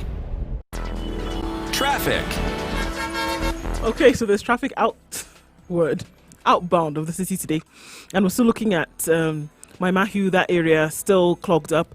We're also looking that it's less than normal on Mombasa Road, also on Thika Road. We don't have much of a problem there. It seems that traffic is behaving very well today. Mombasa Road, not so much. A little bit of clog up here and there. It's going to slow down around the areas where construction is taking place on the new expressway.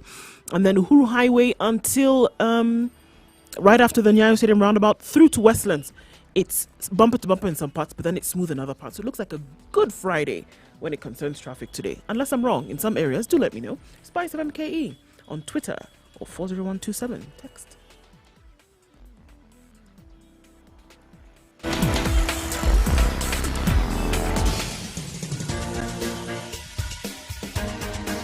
This is The Situation Room, the home of hard-hitting political commentary and penetrating insights about the state of the nation. This is a talk radio experience like no other. The Situation Room, a place for hard truths, debates, and elevated conversations. The Situation Room, witty, political, engaging, deep, controversial. In the room, we have C.T. Muga, researcher, academic, seasoned political observer, a fountain of wisdom in these politically uncertain times. Ndu Oko, Nigerian by birth, Kenyan by choice, communications expert, Pan-Africanist, a truth seeker and believer in people power, and Eric Latin, agent provocateur, the man in the chair, seasoned journalist, news hound, a man who believes in punching up, not down. This is The Situation Room, the only way to start 2 your minutes day. after 9, the conversation continues. City, as we begin this final hour of the show, what is today's proverb? If a man wants to grow a long tooth, not just a tooth, a long tooth, you know, the other one is not a question whether you want or not, they grow. Okay? He should have a lip to cover it. So there's already a lip. Not to cover a long tooth. Oh, okay.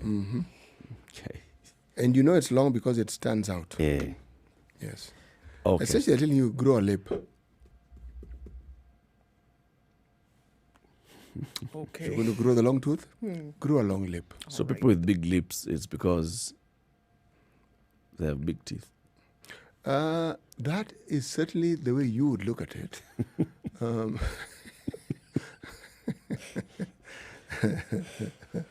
I haven't gotten there yet, but give me time. I will join you shortly. Okay.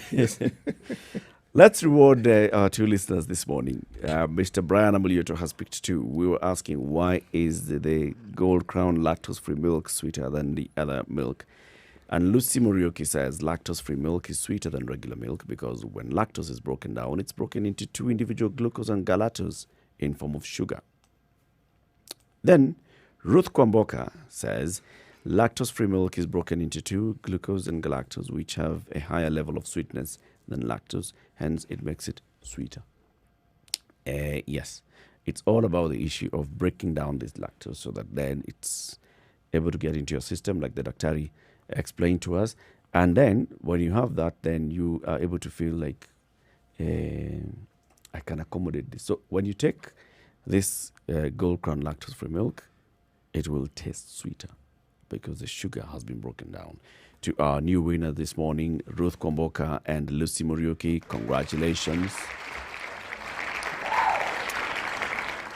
Brian will get in touch with you shortly via the social media portals to let you know how you pick this beautiful hamper from New KCC. And we said it has the Gold Crown lactose-free milk.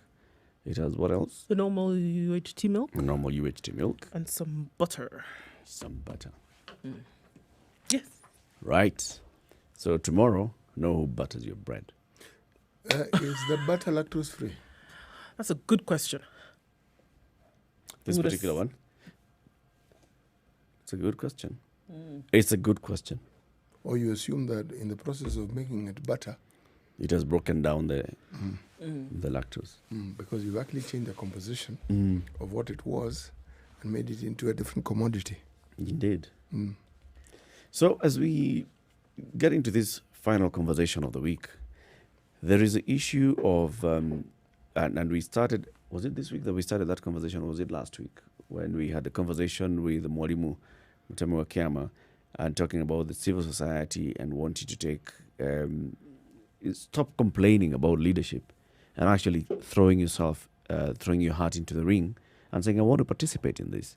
So civil society organizations are organizing, and we have also seen some members of civil society in the past coming from civil society, seeking electoral positions, getting into elected positions in parliament or in other areas, and we've seen how they've performed. Now, this is one of them. Civil society activist Boniface Mwangi, between 2007 and 2017, very, very much present, very visible in very many demonstrations and conversations. He's among those that organized that very visual demonstration outside Parliament where they came with pigs and poured what they said was pig blood on the streets of Parliament Road, saying that they want to demonstrate because they say that these MPs have become MPigs, just feeding off the sweat of Kenyans and not even caring what's happening, and they're as dirty as pigs. That was very visual demonstration. We've also seen Boniface Mwangi participating in demonstrations for the primary school. What's it called? Was it called Langata Road? It's Langata Yes, it Primary. Yep.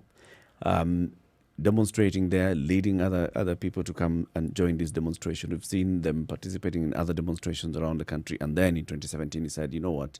I want to seek elective position. Joined a party. They had a serious campaign seeking to be the MP for Starehe constituency.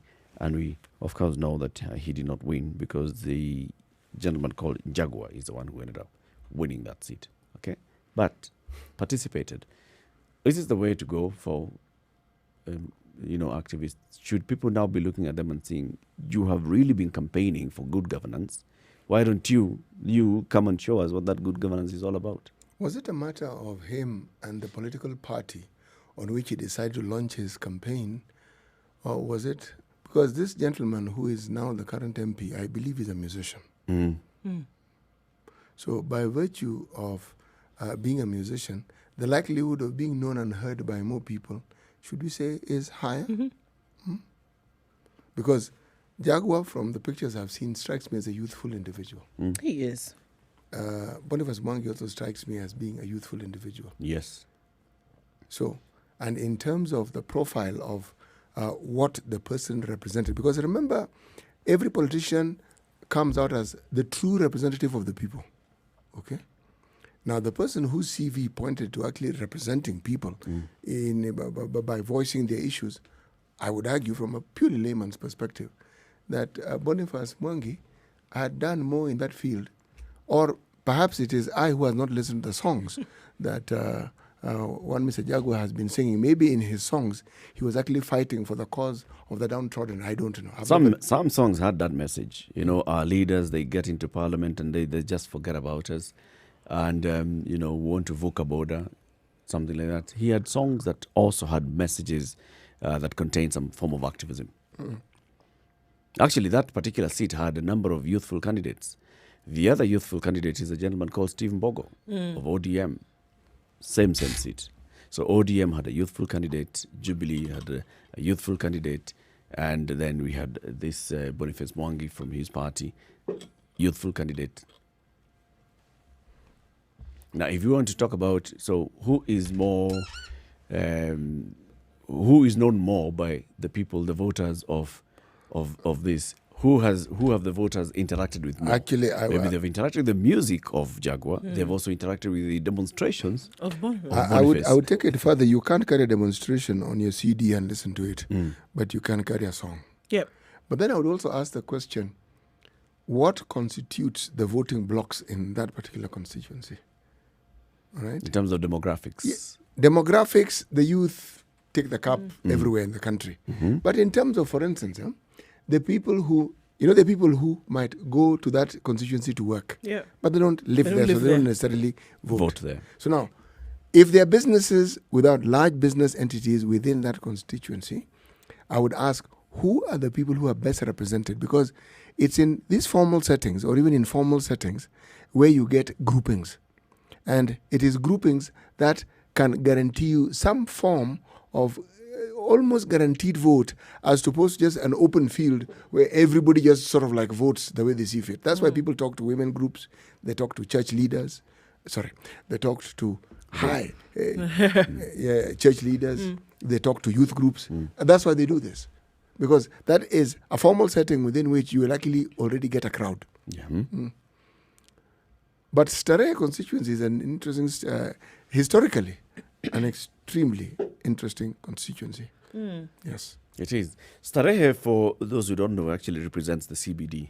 So the CBD is in Starehe constituency, and Starehe constituency also extends into some bit into South B and into some parts of Gikomba Market and others. The entire Grogon area, where you talk about all these informal garages and shopkeepers and all. And like you said, there are very many people who come to work in the CBD or they run their businesses in the CBD, but they haven't registered for election to vote in any of the polling stations in Starehe constituency. So there are people who would really interact with the daily activities of Starehe, but they don't vote there, which also brings in another question of how people register to vote. You hear someone saying that they've registered to vote in Malakisi and they only go to Malakisi over December. The rest of the time, they live here, they work here, they are residents of Nairobi. They live somewhere in Nairobi, they work somewhere in Nairobi, and they do not want to participate in choosing the leadership of Nairobi. So even if you talk to people, they'll tell you, my MP. So if I ask you, who's your MP? If you ask Siti Muga, who is his MP, he'll tell you the MP from Horoni. Actually, I know my MP. Without giving a name. No, the point that he's making is a valid one. Not everyone knows the member of parliament. Yes, I happen to know my member of parliament. But where is your member of parliament? Is Nairobi or I have two members of parliament. Where did you vote? I vote in Nairobi. Okay. Yes. If I ask you immediately, who's your MP? Which of them comes to mind? The one in Muhoroni. The Muhoroni MP. Yes. Why? Because that is, first of all, let's start by understanding where it is I come from and certain basic facts about where I come from and the people who come from where I come from. Okay. Home is very specific, Muhoroni. Yes. So I have roots there, and so I am more inclined towards, should we say I'm more sympathetic, and then I'm more inclined towards associating with things that actually happen in that part of the world. Yes. How Would often? Go ahead. Would it be also that you resonate more with maybe developments that you've seen by this particular member of parliament where you're from and where you're likely to go back to? You know where I come from is where my relatives are. Huh? That's what I'm saying. Home, where your relatives are. So what happens there, through my relatives, should we say, I almost have a blow-by-blow detail of what happens. Almost sometimes on a daily basis. I'm informed. And now with social media, I'm even more informed. So you're in touch? I am actually in touch. If you ask me my constituency, I vote in Kilimani Primary School. All right? It's Decorative North. Yes. Ding dong. Yep. Yes. If you ask me who my MP is, I'm not very sure. Simbarati. But I think it's Simbarati. Okay? Now, I know it is Simbarati, end of story. If you ask me who my MCA is, I don't know. You have absolutely no idea. If you ask me who my chief is, If we ask you what your ward is, I'll say Kilimani. that's it. You're right. Okay? But do I know the chief? No. Do I know the MCA? No. So, again, it is for that reason, and that's that is the experience that actually more or less informs my understanding of this. And that's why I said there are people who may work in that constituency, but they are not necessarily residents of that particular constituency. Yes. So even if they have large numbers, in terms of the voting impact, inconsequential. So does it make more sense, CT, now that you spend a lot of time in the constituency that you voted in? You spend a lot of time in Dagoretti North constituency, Kilimani ward. That is the assumption. No, I don't. How many nights in a year do you sleep? No, it isn't night. How many days in a year do you... Okay. How many times in a year do your children get out of your home in Kilimani ward and go to a school somewhere and come back? How many times in a year do you think about this provision of services in that area?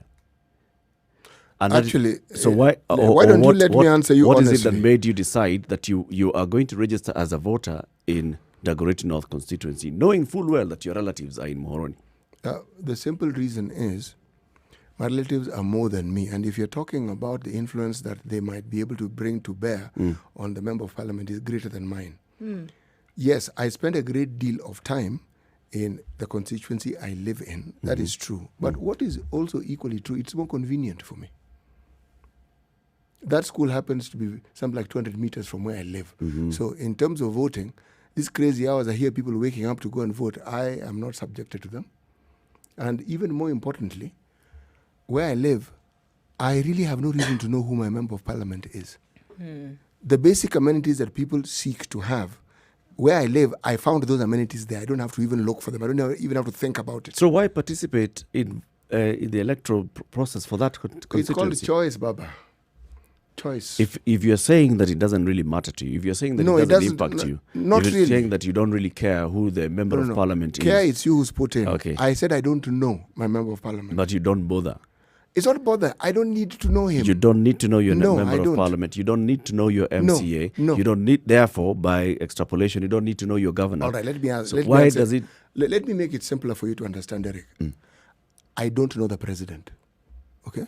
I actually even don't need to know him. I just know he is the president. What I'm more concerned about is the things that matter to me and my neighbors. Are they being done? That's it. Okay. Am I being represented well in this? Beyond that, I don't need to know these people. And that is the truth. I don't need to. Okay. Now, if you have a need to know your MP, then perhaps you could inject me with this particular serum so that I can also understand why it is so important for me to actually know my member of parliament and my MCA. Let me try. Let me try to. Yes. So you have gone and made a decision on who is going to be your representative. You've gone and made a choice at the ballot on this is the person that I want to represent me. Actually, no. You were not told. That's not how I did it, actually, Eric. No, me, I voted for the party. You weren't just ticked. Oh, Yes. voilà. Me, I voted for the party. Six-piece suit. No. There's some individuals in that party I didn't particularly like. But generally, I voted for the party. Okay. Yes. Okay. So you went and voted for the party. Yes. Why? Because you believed in what the party was representing. No, the people who are in that party are people who are known to me. Some of them I actually like. So that is my reason. Some of your friends. Yeah, some of them are my buddies. voted your That is the friends reason into why. government. So I figure if so-and-so is heading this thing and is my buddy, or so-and-so is a part of this and my buddy, yeah, let me give them my support. That is the honest way in which I look at this whole thing. I don't think you're very far from the decisions that other people make as well when it comes to... No, Eric clearly is a little more philosophical about these matters. He gets to know. And he gets to understand, know, interact. It's not that I don't want to interact. I don't see the need to. No, I think a majority of voters want to know who their MP is. Now, it could be for very different reasons. It could be for very... That's why you ask somebody who their MP is and they'll tell you. Look. I come from so-and-so's constituency. I come from so-and-so's... You associate the MP with the constituency, Eric, or the governor with the county. I'm going to jump the gun. If our guest, Boniface Mwangi, stood for an office, aspired to the office of being a member of parliament again, today I have met him. I will talk to him, I will know him. I will take an interest in his candidature. If I hadn't met him, it would be a name I read. And he wouldn't be any different from any other person who actually vies for that seat as a politician. But he'd be different because he's someone who has done things that I have read about and some of which I actually resonate with. That is how it is. But when you ask me about my MCA, I don't know his name. I don't know, or her. I have no idea. My member of parliament in the area I live in, I hear of him from time to time. The MP, my MP at home, I know. So it's very different. He's somebody I actually know personally. Okay. Yes. So let's bring in our guests. This is a man who vied for a parliamentary seat in the last election. Yes. There are people who live in the constituency and work in the constituency that, of course, he had vied for. But you ask them their constituency, they'll tell you, Muhoroni, Nyeri town. You know, that's what they'll do. But let's first of all welcome our guests. Good morning, Boniface. Good morning. Good to have you, man. Asante. Welcome to the Situation Room. Nashukuru. It's a nice show, actually. I listen to you guys. Oh, thank We you. wouldn't expect anything else. No. I'll take the polite and say thank you. Thank you, sir. Thank you. In fact, yes. Yes. If you have a member of parliament as polite as Mr. Mwangi, then you have a good member of parliament. Your Excellency, we have different thoughts towards you. Now you can vote in the next one. Don't look at you can vote for a party in the next election. And he'll tell you which party. What's your party called? Ukweli party. So when he said that he votes for party and you bas, mimi kwisha. But because why? Because Because guys go for the party with the big man. Yeah, so when you ask voters why you vote, like, wewe uko chama ya nani? Labda hizo sema kwa huyu ama huyu. Kama uko kwa hawa sema, hiyo chama sijui. Right. Iko pande gani? They even ask you in parliament, ukishinda utakuwa unakaa pande gani, opposition ama serikali? Because you don't have any of these big guys on your team. But even more interesting, when people are vying for these positions, if, for instance, some of the contestants had come in the area I live in, maybe on a Saturday, and said, look, I am so-and-so, I wish to talk to you, I would have at least known them. But where I come from, I don't think anyone who wants to vie for position would bother, because there aren't very many people who live there. Yeah, middle class, they say there are not many people. But me, I did door-to-door. I did door-to-door campaign. I went to people's houses, and they still ask me that question. I'll give you a story about Mukuru slums. So I went to Mukuru slums. Hapa tu South B. Ni hapa tu nyuma. Nikaenda kwa nyumba ya msee. The guy is a father, 3 kids with a wife. Oh, it looks like they live in a shanty. It's a single room. Nyumba ilikuwa inanuka mavi. Because they use polythene bags for kwenda kwa choo. So zikishaja, they throw them on Nairobi River. So I tell this man, I'm going to work for you. I'll build community toilets. I'll build public libraries for your kids to go to school and maybe come and study after school. Then he asked me, nakusikia lakini, najua unanijengea choo, hiyo ni sawa, lakini pale juu unapigia nani? This man problem was a toilet. But for him to vote for me, I had to answer that question, which I did not answer. You had to say who you align with. Yes. He was like, no, but this man problem in that particular moment is a toilet, because you can see his house. Right. Inanuka mavi. Akona shida. But he has aligned himself with the man on the top. I don't know if the man on the top, when he wins, atamfungulia bank, ama something. Ama atakuwa anatembea sema wajua president wetu ni kabila fulani, so silipi bus fare. I don't know. No, there's a thinking by a voter that if you elect my tribe at the very top, we're going to be rich. But I'm like, Kikuyu have run this country for a long time. There was first president 13 years, that was Kenyatta 1. Kibaki, that was 10-23. Then you have this guy, 30 years. Kikuyus are the most poorest people in this country. Ukienda jela za Kenya, prison, Kamau, Joroge, Waithera, Kikuyus. Ukienda kwa hawkers, Kikuyu. Ukienda kwa Inanga Street Malaya, Kikuyu. I'm like, we're in every industry. Why? Because you are poor. There's no bank of Kikuyu somewhere in town. Atunaweza ingia sema, unajua Uhuru ni Kikuyu, hebu nipatie pesa yetu. There's none. So when you're voting, you ask me what tribe. I'm like, your tribe will not help you. So why do you think people have this attitude? They have been lied to by their tribal kingpins. Because when someone stands up, they say, my community. But your community is you and your wife. I came with my wife, she's there. That's my community. Sasa your community unasema ingine sijui. But when you ask your voters, like, no. Baba kiingia baba. I'm like, no. Baba kiingia bado Kibira itakuwa the slums. Unless he does something about it. But there's this notion that, if you elect my tribesman, I'm going to be at the very top. It's a lie. But your average voter does not think like that.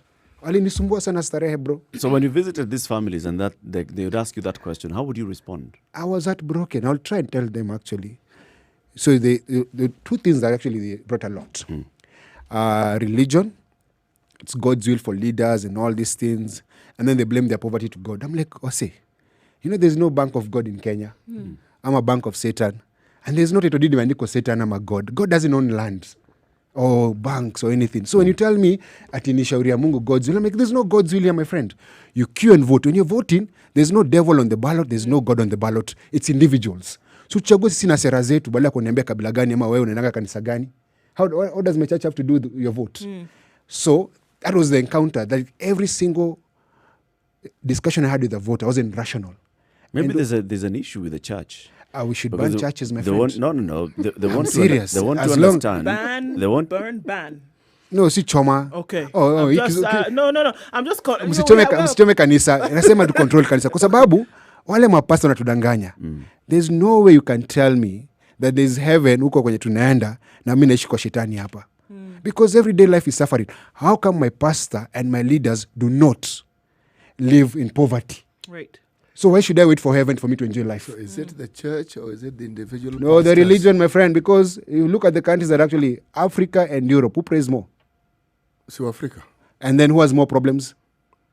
Inategemea ni shida gani unasema. Shida ni nini? Shida ya mfuko, shida ya chakula, shida ya shule, shida ya barabara, shida ya hospitali. Watu gani wako na shida zaidi? Infrastructure and leadership. Sisi. Sasa nikuulize, if we prayed less and did what we prayed, then the Kenyans would progress. Unajua hawa wazungu ambao unawataja are partly responsible for hizi shida tuko nazo. Sio kwa sasa. Kitambo. Hata ni kama wavumbuzi wa hizi shida. Wao wenyewe na zile sera zao ambazo tuletea. Sio. But shida ambayo tuko nayo, if you ask me, and you're right there 100%, ni yetu. True. Because they left. And we are in a way walienda. We are the answer to our hii mambo ya kusema viongozi wamechaguliwa na Mungu ni uongo, kwa sababu Mungu ana kura. God doesn't vote. The devil doesn't vote. We vote. So don't tell me God said where? Mlikuwa na Mungu wapi? Wewe ulimuona wapi? Au kumuona? So why you gonna tell me God gave you these leaders? How do you get leaders? There's a different way of looking at it. Even at the time that somebody is asking you, what church do you go to? Yes. Or what religion do you belong to? Yes. How do you worship? They are trying to understand you from your moral perspective. They want to understand whether, you see, if I am a Christian and I belong to this particular denomination, then there's, and I hear somebody who's that or who's like that, I can see that there's something we have in common. Eric. We have something in common in terms of how our values are. We have something in common in terms of how we think. We have something in common in terms of how we even break down our aspirations. There's some commonality. So this person is basically trying to look at you and they're like, you are a complete stranger. When you meet a complete stranger, what goes through your mind? You're trying to seek what areas of commonality. What school did you go to? If this person comes and tells you, I went to this school. I hear you. We're in the same school. No, the question is, how does my morality affect your life? Actually, it does. The decisions that you make. No. It does. Morality actually is personal. It is. Ethics is communal. So if I'm not an ethical leader, I'm going to steal your money. But my morality is not. Actually, your religion does influence your ethics a great deal. But he's talking about morality. So it's something about morals, your morals. Oh, no. But no. The two are intertwined. But this country is 98% Christians. So they say. And that's what they claim. But we are the most corrupt country in this continent. So what does that mean?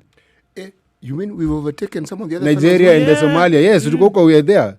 We guys are the ones building railways to nowhere, COVID millionaires, stealing from the dead, selling our blood to Somalia. And we are still Christians and Muslims. So let me say this. It's very important.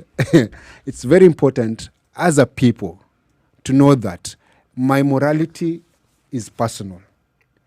Ethics is everything. I can't be jailed. Actually, when people are jailed for morality, it's very lose things. Actually, but when you're jailed for ethical, and it's called Ethics and Anti-Corruption Commission. It's about ethics. You know, Boniface, what you're saying from a personal perspective is 100% true. Yes. But the practice of what we call morality and ethics on a continent like ours and in our country is communal. If I practice witchcraft and all I do is run at night.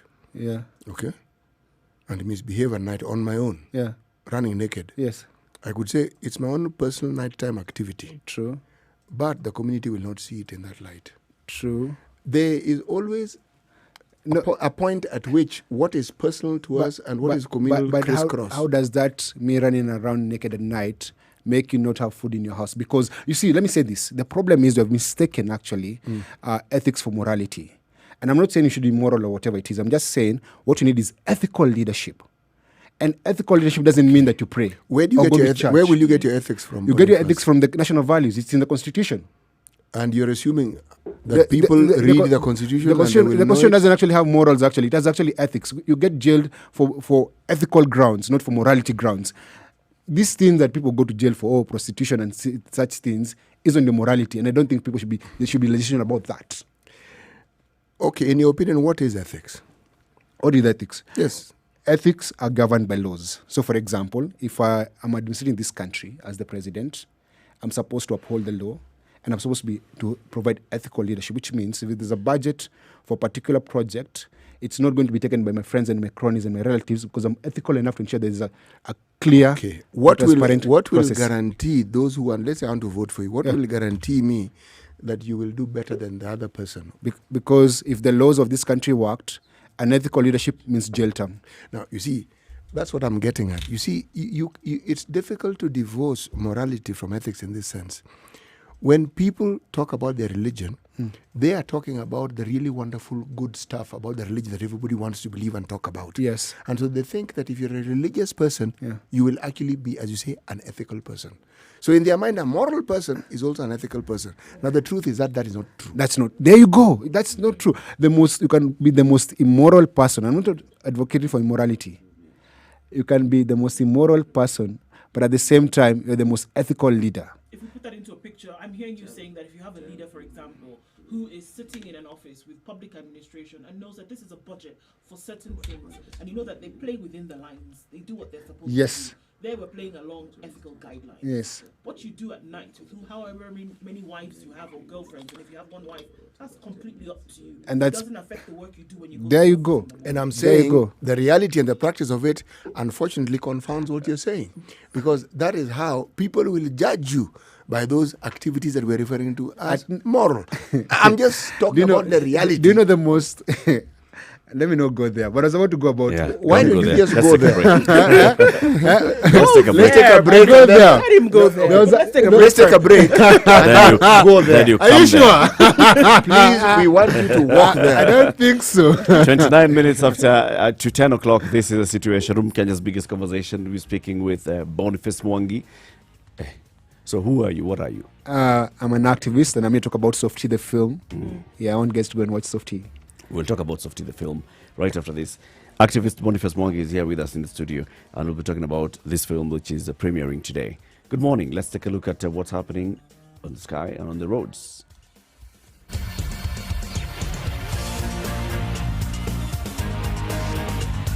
This is the Situation Room, the only way to start your day. Spice up your life. Spice FM. Nakuru. Okay, so we're looking at mostly cloudy conditions in Nairobi, overcast for some reason. Highs of 27 and lows of 14 today. Nyeri light rain showers going on at 19, highs of 25 and lows of 14. Looking like it's going to be a wet weekend through into Nakuru as well. Mostly sunny at the moment at 19, highs of 25. Eldoret mostly cloudy at 18, highs of 22 and lows of 12. Going into the rains into the weekend in Kisumu as well, highs of 27 and lows of 20 today. Same in Kakamega, where the high will be 25. Mombasa is 29 and mostly cloudy, highs of 30 and lows of 25. Malindi, sunshine all through today, highs of 29. Out of Kenya into Kampala, 22 degrees at the moment and mostly sunny. It'll be covered up by rains and thunderstorms later, highs of 26 and lows of 18. 30 the high and lows of 22 in Dar es Salaam. It's partly cloudy at the moment at 27. Mostly sunny conditions and warming up in Joburg at 22. Highs of 30 and lows of 13. Looking at Lagos, it's partly cloudy. The high today will be 30. East in Beijing, it's going into Friday evening. Highs of 19 and lows of 4. London is clear at 8. Highs of 14 and lows of 7. And in Paris, cloudy conditions at 9. Highs of 14 and lows of 5. And finally, it's now Friday morning in New York at 18 degrees. Highs of 18 and lows of 8. Showers expected through the day. Spice FM. Spice up your life. Traffic. Okay, so we're looking at cloudy conditions. So looking at the roads now is what we're looking at. Couldn't hear a thing. Okay, so Mombasa Road was behaving very well today. We didn't have much of an issue throughout today. So it looks like getting into the CBD was easy street, pun intended. Coming off out of the city, however, use Limuru Road if you can. My Mahiu is jam-packed. Those kilometers of traffic are yet to be sorted out. Thika Road, where we had a bit of a clog up right around Kiambu Road trying to join with the highway, that also has reduced. So traffic was good today. Let's see what happens next week.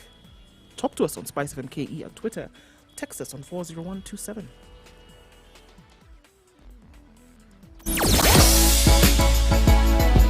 Sugar and spice and everything nice.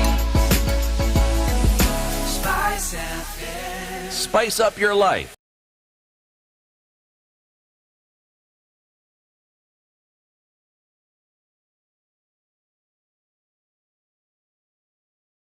Mature, intelligent talk every morning. Spice up yourself. 25 minutes to the top of the hour. We have 25 minutes. I think if we go there, we will not be able to come out. So let's move into the Softy, the film. All right? Let's understand about Softy, the film. This film that is premiering today is already winning accolades globally. Special Jury Award for Editing at the Sundance. Best Documentary, Durban International Film Festival, and the rest. What is Softy? Is it Softy or Softy? So wazungu sema Softy. But mimi nasema Softy. Softy is about it's a modern day Kenyan story about my family life. It's a love story between me and Jerry, and the struggle. So it goes back to pre-colonial Kenya, how it became independent, and the struggle to liberate this country, and how that affects the life of the people who fought for this country and the life of activists. So normally when you interact with Kenyans, it's the 5 minutes, 10 minutes at a TV interview, radio interview, but there's a story behind of what really goes home in my house and in our family. When Sokosai filming, my youngest was 2 years old. Now my son is 10 years old. And the story about when you see an event in the streets, what goes behind the scenes to make it happen, from procuring the pigs to me getting shot and me in the hospital. That's the story and the heartbreak. I watched it for the first time in December last year, and I cried because when it was being filmed, I was never there. I know my part because I was part of that, but this is the part of my kids and my kids growing up and what I missed to a level. I don't want to do spoilers, but it showed me that the heavy price that people pay in what they do. So it's the behind the scenes of an activist life and the life of other people who played a role in the last 10 years in this space of activism. But what's a spoiler? A spoiler means that if I say something, it's like I've watched the film. So I don't want to spoil for guys who want to go and watch the film. Yeah. No. So I don't want to tell you what you're going to. I don't want to tell you what you're going to watch. I come from a background where people will actually tell you narrate the film blow by blow as you're watching it. So what happens? What happens? The movie is adults only, and I don't know why. And that's something you need to ask Ezekiel Mutua, because it's a story about Kenya. There's no fiction in the film. It's some of the things you're going to see in your 7 p.m. news of police beating people and shooting people. Right. And so I don't know why it's adults only, but the movie is available across the country in theaters. Well, why should people watch this film? Why? It's going to challenge you, and it's going to show you the true colors of even the electorate. I gave you a glimpse of what I went through as I was campaigning and the interactions that I had. And so when you watch the film, you see how voters behave when they see a candidate, and you'll also see what some other candidates did to win the election. There's love, there's violence, there's murder, and all of it is true story of what really happens in this country. And I think we need to watch it for us to take a stock of ourselves, to see who we are as a people, and we decide what do you want for our future. I hope that when you watch the film, you get inspired to do something, because the country as it is, based on that story, is not very rosy. It's not very rosy. That people shouldn't die for carrying a placard or get threatened that they're going to get killed because they tweeted something, when you have a constitution that actually protects the rights. So this film was basically camera crews following you around as you were doing your activism, as you were running your campaign. Yes. Same other camera crew also at home following your family around and meeting you in the evening. So it's basically like reality TV. The Mwangis. For 7 years. It's not reality TV, actually. So there's me, but there's other people in the campaign. My campaign manager, the other candidates, the other candidates, the national politics. I wish you could play the trailer. It shows you what really happens behind the scenes. So it's not just me. It's our story. It's a story of Kenya through our eyes. Okay. Yeah. As a media person, because that's where you started off, huh? Yes. Would you say that you had the idea of the film in mind, or were you just going through what you knew to be good journalism, documenting what was happening, and then the idea of the film came about? Which was before the other? So it was actually from the word go when I met Sam Soko. We were meant to do an activism manual for like 10-20 minutes. Because when we came to the scene, we were doing pigs, coffins. Guys are like, how do you do these things? And we even used to have rehearsals for a protest. So he said, let us have a camera behind the scenes to show you what actually goes to planning a proper protest. And we shot. It was called Defiance. And we shot for like a year. And then Sam and I and a couple of other guys said, actually, this could be a film. And then the problem was, okay, maybe the good thing was, as Sam came to know me, he came to know my kids. And he came to know my wife. I was like, wait a minute. There's a story here. Because me, I'd go home. Sometimes I'm bloody. Sometimes I'm crying. Sometimes I don't go home.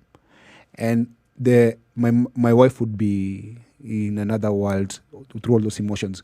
So Sam became the filmmaker, and I was like, the story is not about the manual. The manual is fine, but there's another story here. And so it became, so we started with Defiance, which was an activism manual, then grew into something else that is what we have today. But what made you feel that you needed to be active in the things that happen in this country, in the lives of other Kenyans, and in speaking out about the things that you felt were not probably being spoken about adequately? What made you get to this stage where you actually put your life on the line? So I was vocal in the beginning when I began my journey as an activist. Not even that. As a young man, I was a very vocal person.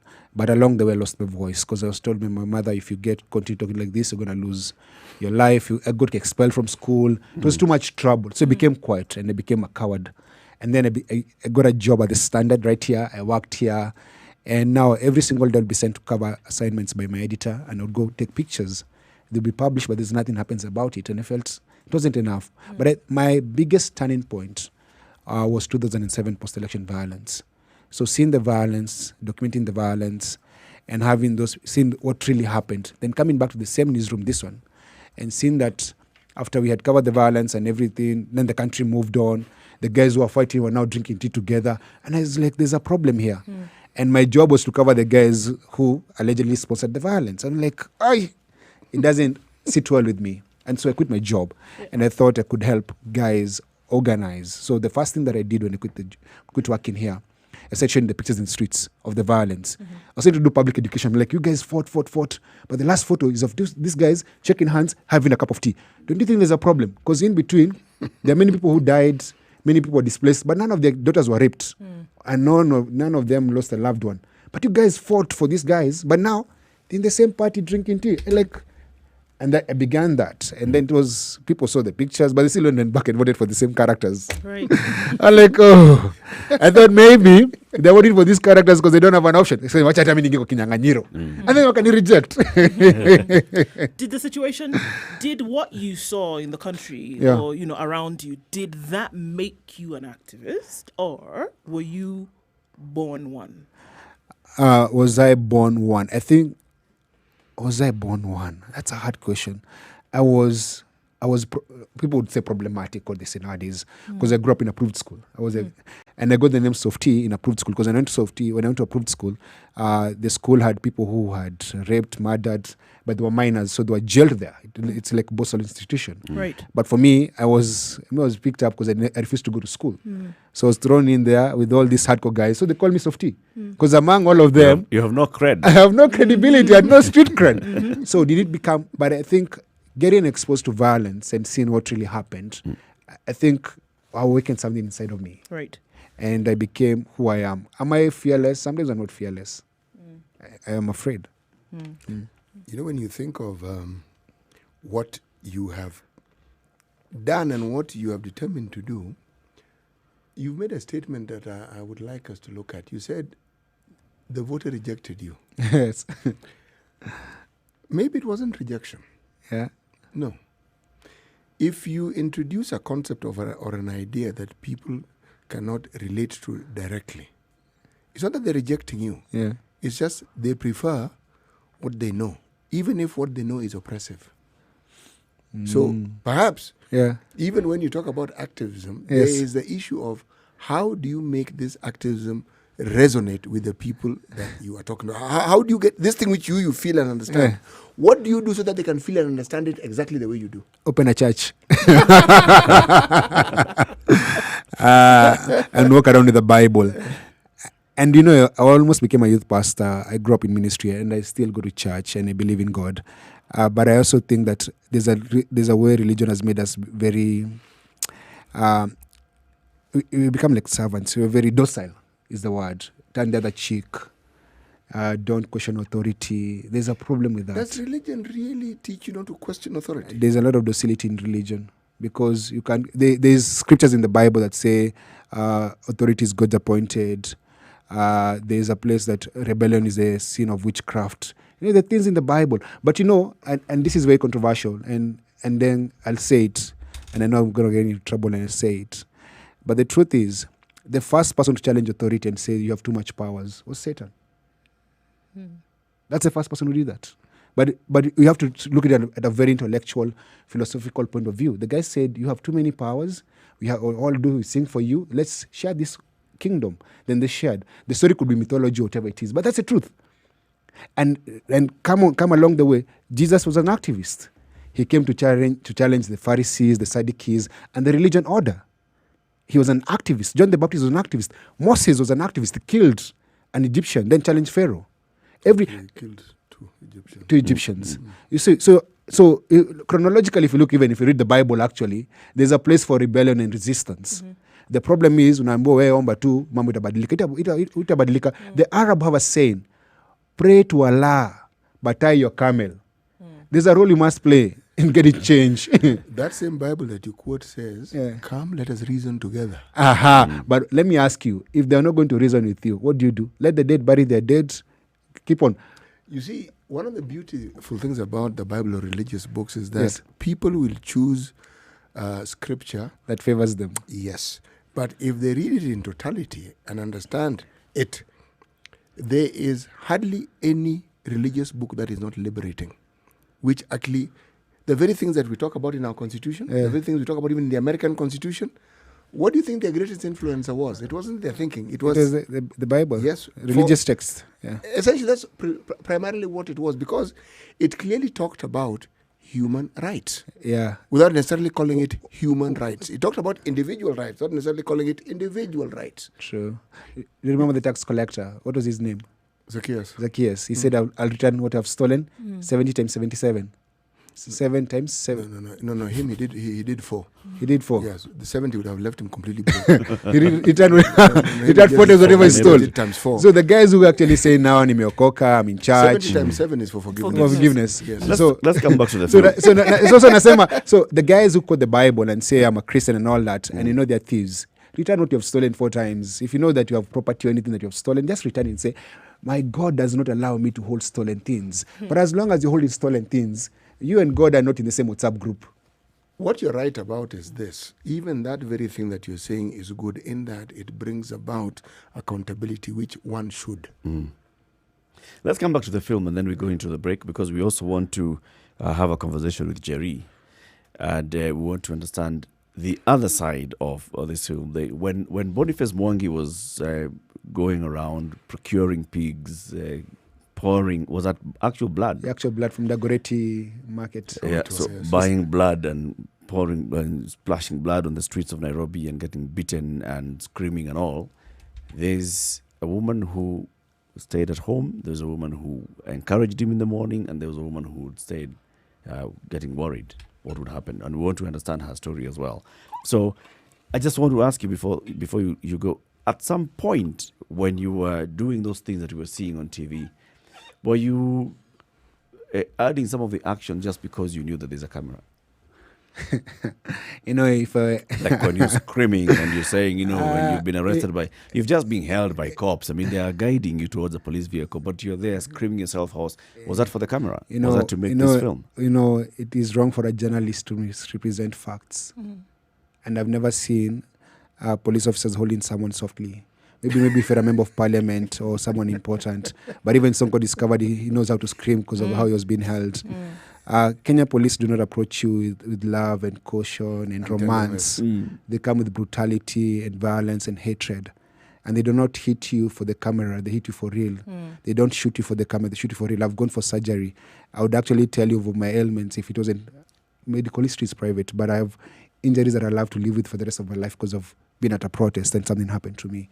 So anything could go wrong. No one does things for camera, actually. And actually, the film is not about me. And if I was on editing, I would have put the most violent things of me being beaten. That wasn't put there. It's about other people. So you don't do some things for the camera, my friend. I have to ask you, though, before we talk to Nyeri, I mean, just a question before you go. Do you believe that activism works? Being an active citizen will work? We're looking at things happening in Nigeria that we never thought would happen. Yes. Even now. NSAS, does it work? NSAS, NSWAT, whatever. Does it work? It works, man. It works. I'll start with Karura Forest, a product of activism. Langata Primary School Playground, product of activism. Uhuru Park, product of activism. The right for women to vote, product of activism. The constitution that we have, it's part of street protest, Sabasaba, 2010 Uganda constitution. Without activism, there's no life. It's actually activism that brings progress. Kasarani Mwiki now have a road because of activism. The last recourse for the poor to be heard is disruption. And then how you do disrupt street protests. Civil rights in the US, product of activism. You can't have life without activism. And as I told you, even biblically, there are a lot of activists. And even I know even in Islam and other sects, there is activism every day. So as long as you are silent, we'll suffer. But when we speak up, we get heard. And SARS wouldn't have happened without people protesting. Black Lives Matter, actually. And right now is the best time to do activism because anyone, anywhere, has a platform on their phone. You can raise your voice, you can write. So activism doesn't mean going to the streets. It just means holding your leadership accountable, being an active citizen. So my call to everyone as I leave, yes, watch Softy. It's a great movie. Enjoy it. But be an active citizen. Hold your leaders to account. Your role as a citizen is not just to vote once in 5 years, then wait for the next election, then vote again. Every single day, hold your leaders accountable. The same way we pray every day. I wake up in the morning and I pray to God. Same day I wake up and go to the streets and say, dude, you're not doing the right thing. If you all speak, tutamaliza corruption katika nchi. Well said. Thank you very much, Boni. Just give the seat to My Mrs. wife. Mwangi. Yes, my sunshine.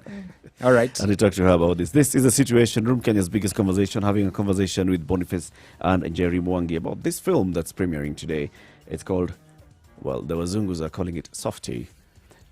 We are calling it Softy because that's who Boniface was called when he went to Boston institutions. Softy. We'll be right back.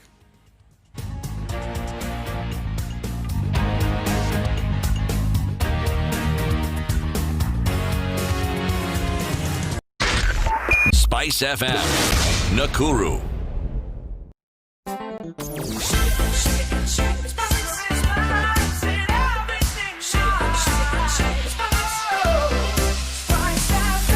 Spice up your life. 7 minutes to the end of the show, and we have with us now Jerry.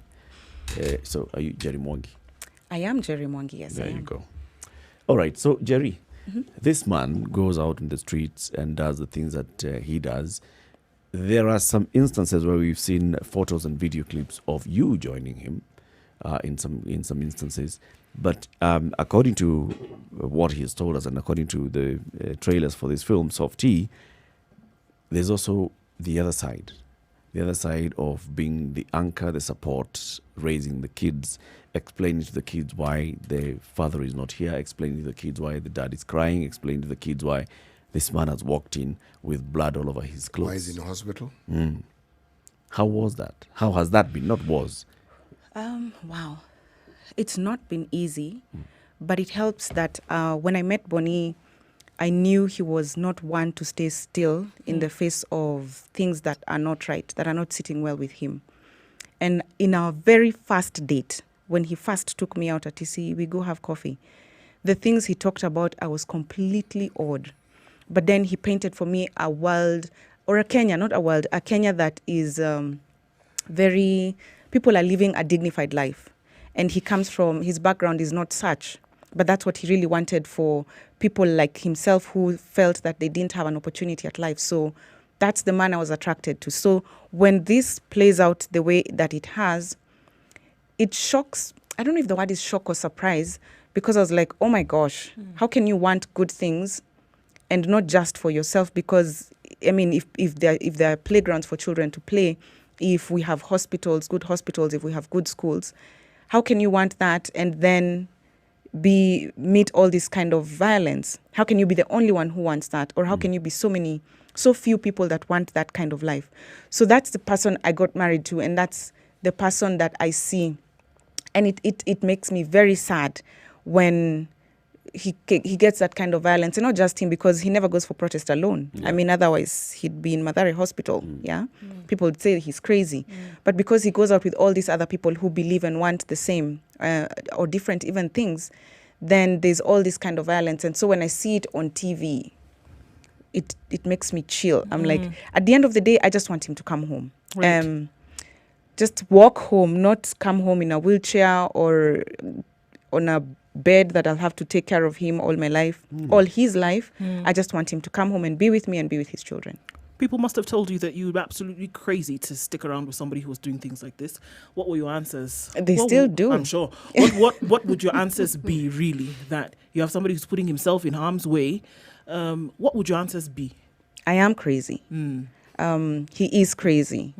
But we are crazy because we want better. And if that makes us crazy, then yes. I also know that we are not the only crazy people. And if wanting, you know the way they say, if loving you is a crime, then I want to jail me forever. Right. If loving you Yeah, is I don't wrong. want to be right. Yes. Yeah. So if wanting better for this country is crazy, then I want to be crazy all my life. So essentially, you're kindred spirits. You could say that, yes. We are. So we are at the moment talking to a revolutionary, are we? Yes, we are. I guess we are. How would you describe your brand of revolution?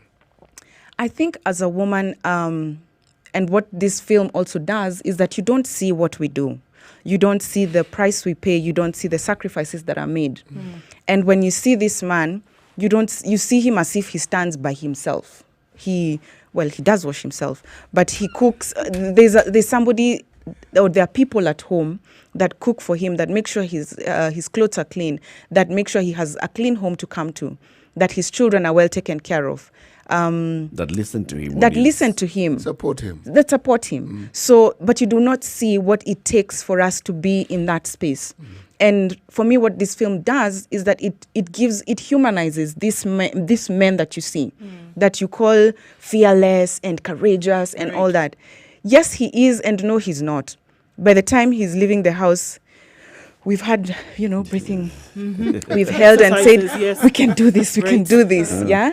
So it's a bit of both. And being courageous is not the absence of fear. Yeah. No. It's that you go out and still do, even if you're still afraid. Yeah. You must do all those things. So where can we get to watch this film? Akiungeuliza Boni swali, has all those details. Boni, you can bring them to me. It's currently premiering today at Prestige Cinema, but today is sold out.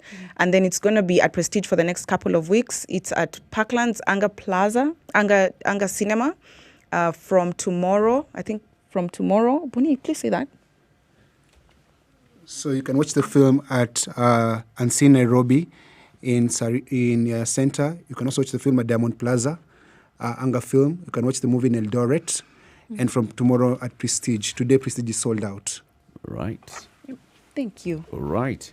So as we conclude the week's conversation, Jerry, talk to other, not wives, but other female activists, those who have decided to come out and speak, and those who speak behind closed doors, those who feel the agitation. What did you tell them? You matter. You matter, and your contribution is not unnoticed. And for me, seeing me, I hope when you see the film, you see yourself. And it validates you and makes you know that you're doing something that is important, that makes a difference. Just because you're home, or just because you're not being seen the way we have not been seen, does not mean that you're not doing something important. And even those who are seen and have also put their lives out there, your work does not go unnoticed. And for Kenyans, I think I want us all to know that there's a price that has to be paid. The luxuries and comforts that we enjoy, people fought for these freedoms. And we must protect them, we must guard them, but we also must protect those people that fight for them. And what that means is that when we need to fight for something, don't let us come out by ourselves. Don't let us bring our entire families to fight for you as you sit back there and say, oh, manze walitiagasiwa, oh, manze wameshikwa. Don't be those people. Stand up and be counted for something, and not later, now. Right. Now is when it matters. The urgency is now. Thank you very much. I mean, couldn't have put it any better.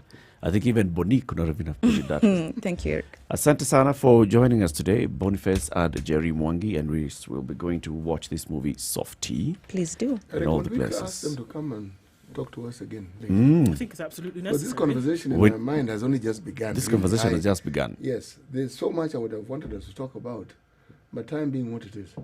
Yeah. So you guys, I'd be happy to come back. Please. Yeah. Super. Very good. Thank you. We have a lot to talk about. Thank you very much for tuning into the Situation Room this week. Join us again next week, Monday to Friday, 6 a.m. to 10 a.m. And as we say goodbye to Boniface and Jerry, we also want to say goodbye to you, C.T. Muga, Ndu Okoa, and Eric Latif. First song in the hour is Changes by Tupac. Make sense? Right? Good morning. It's now 10 o'clock.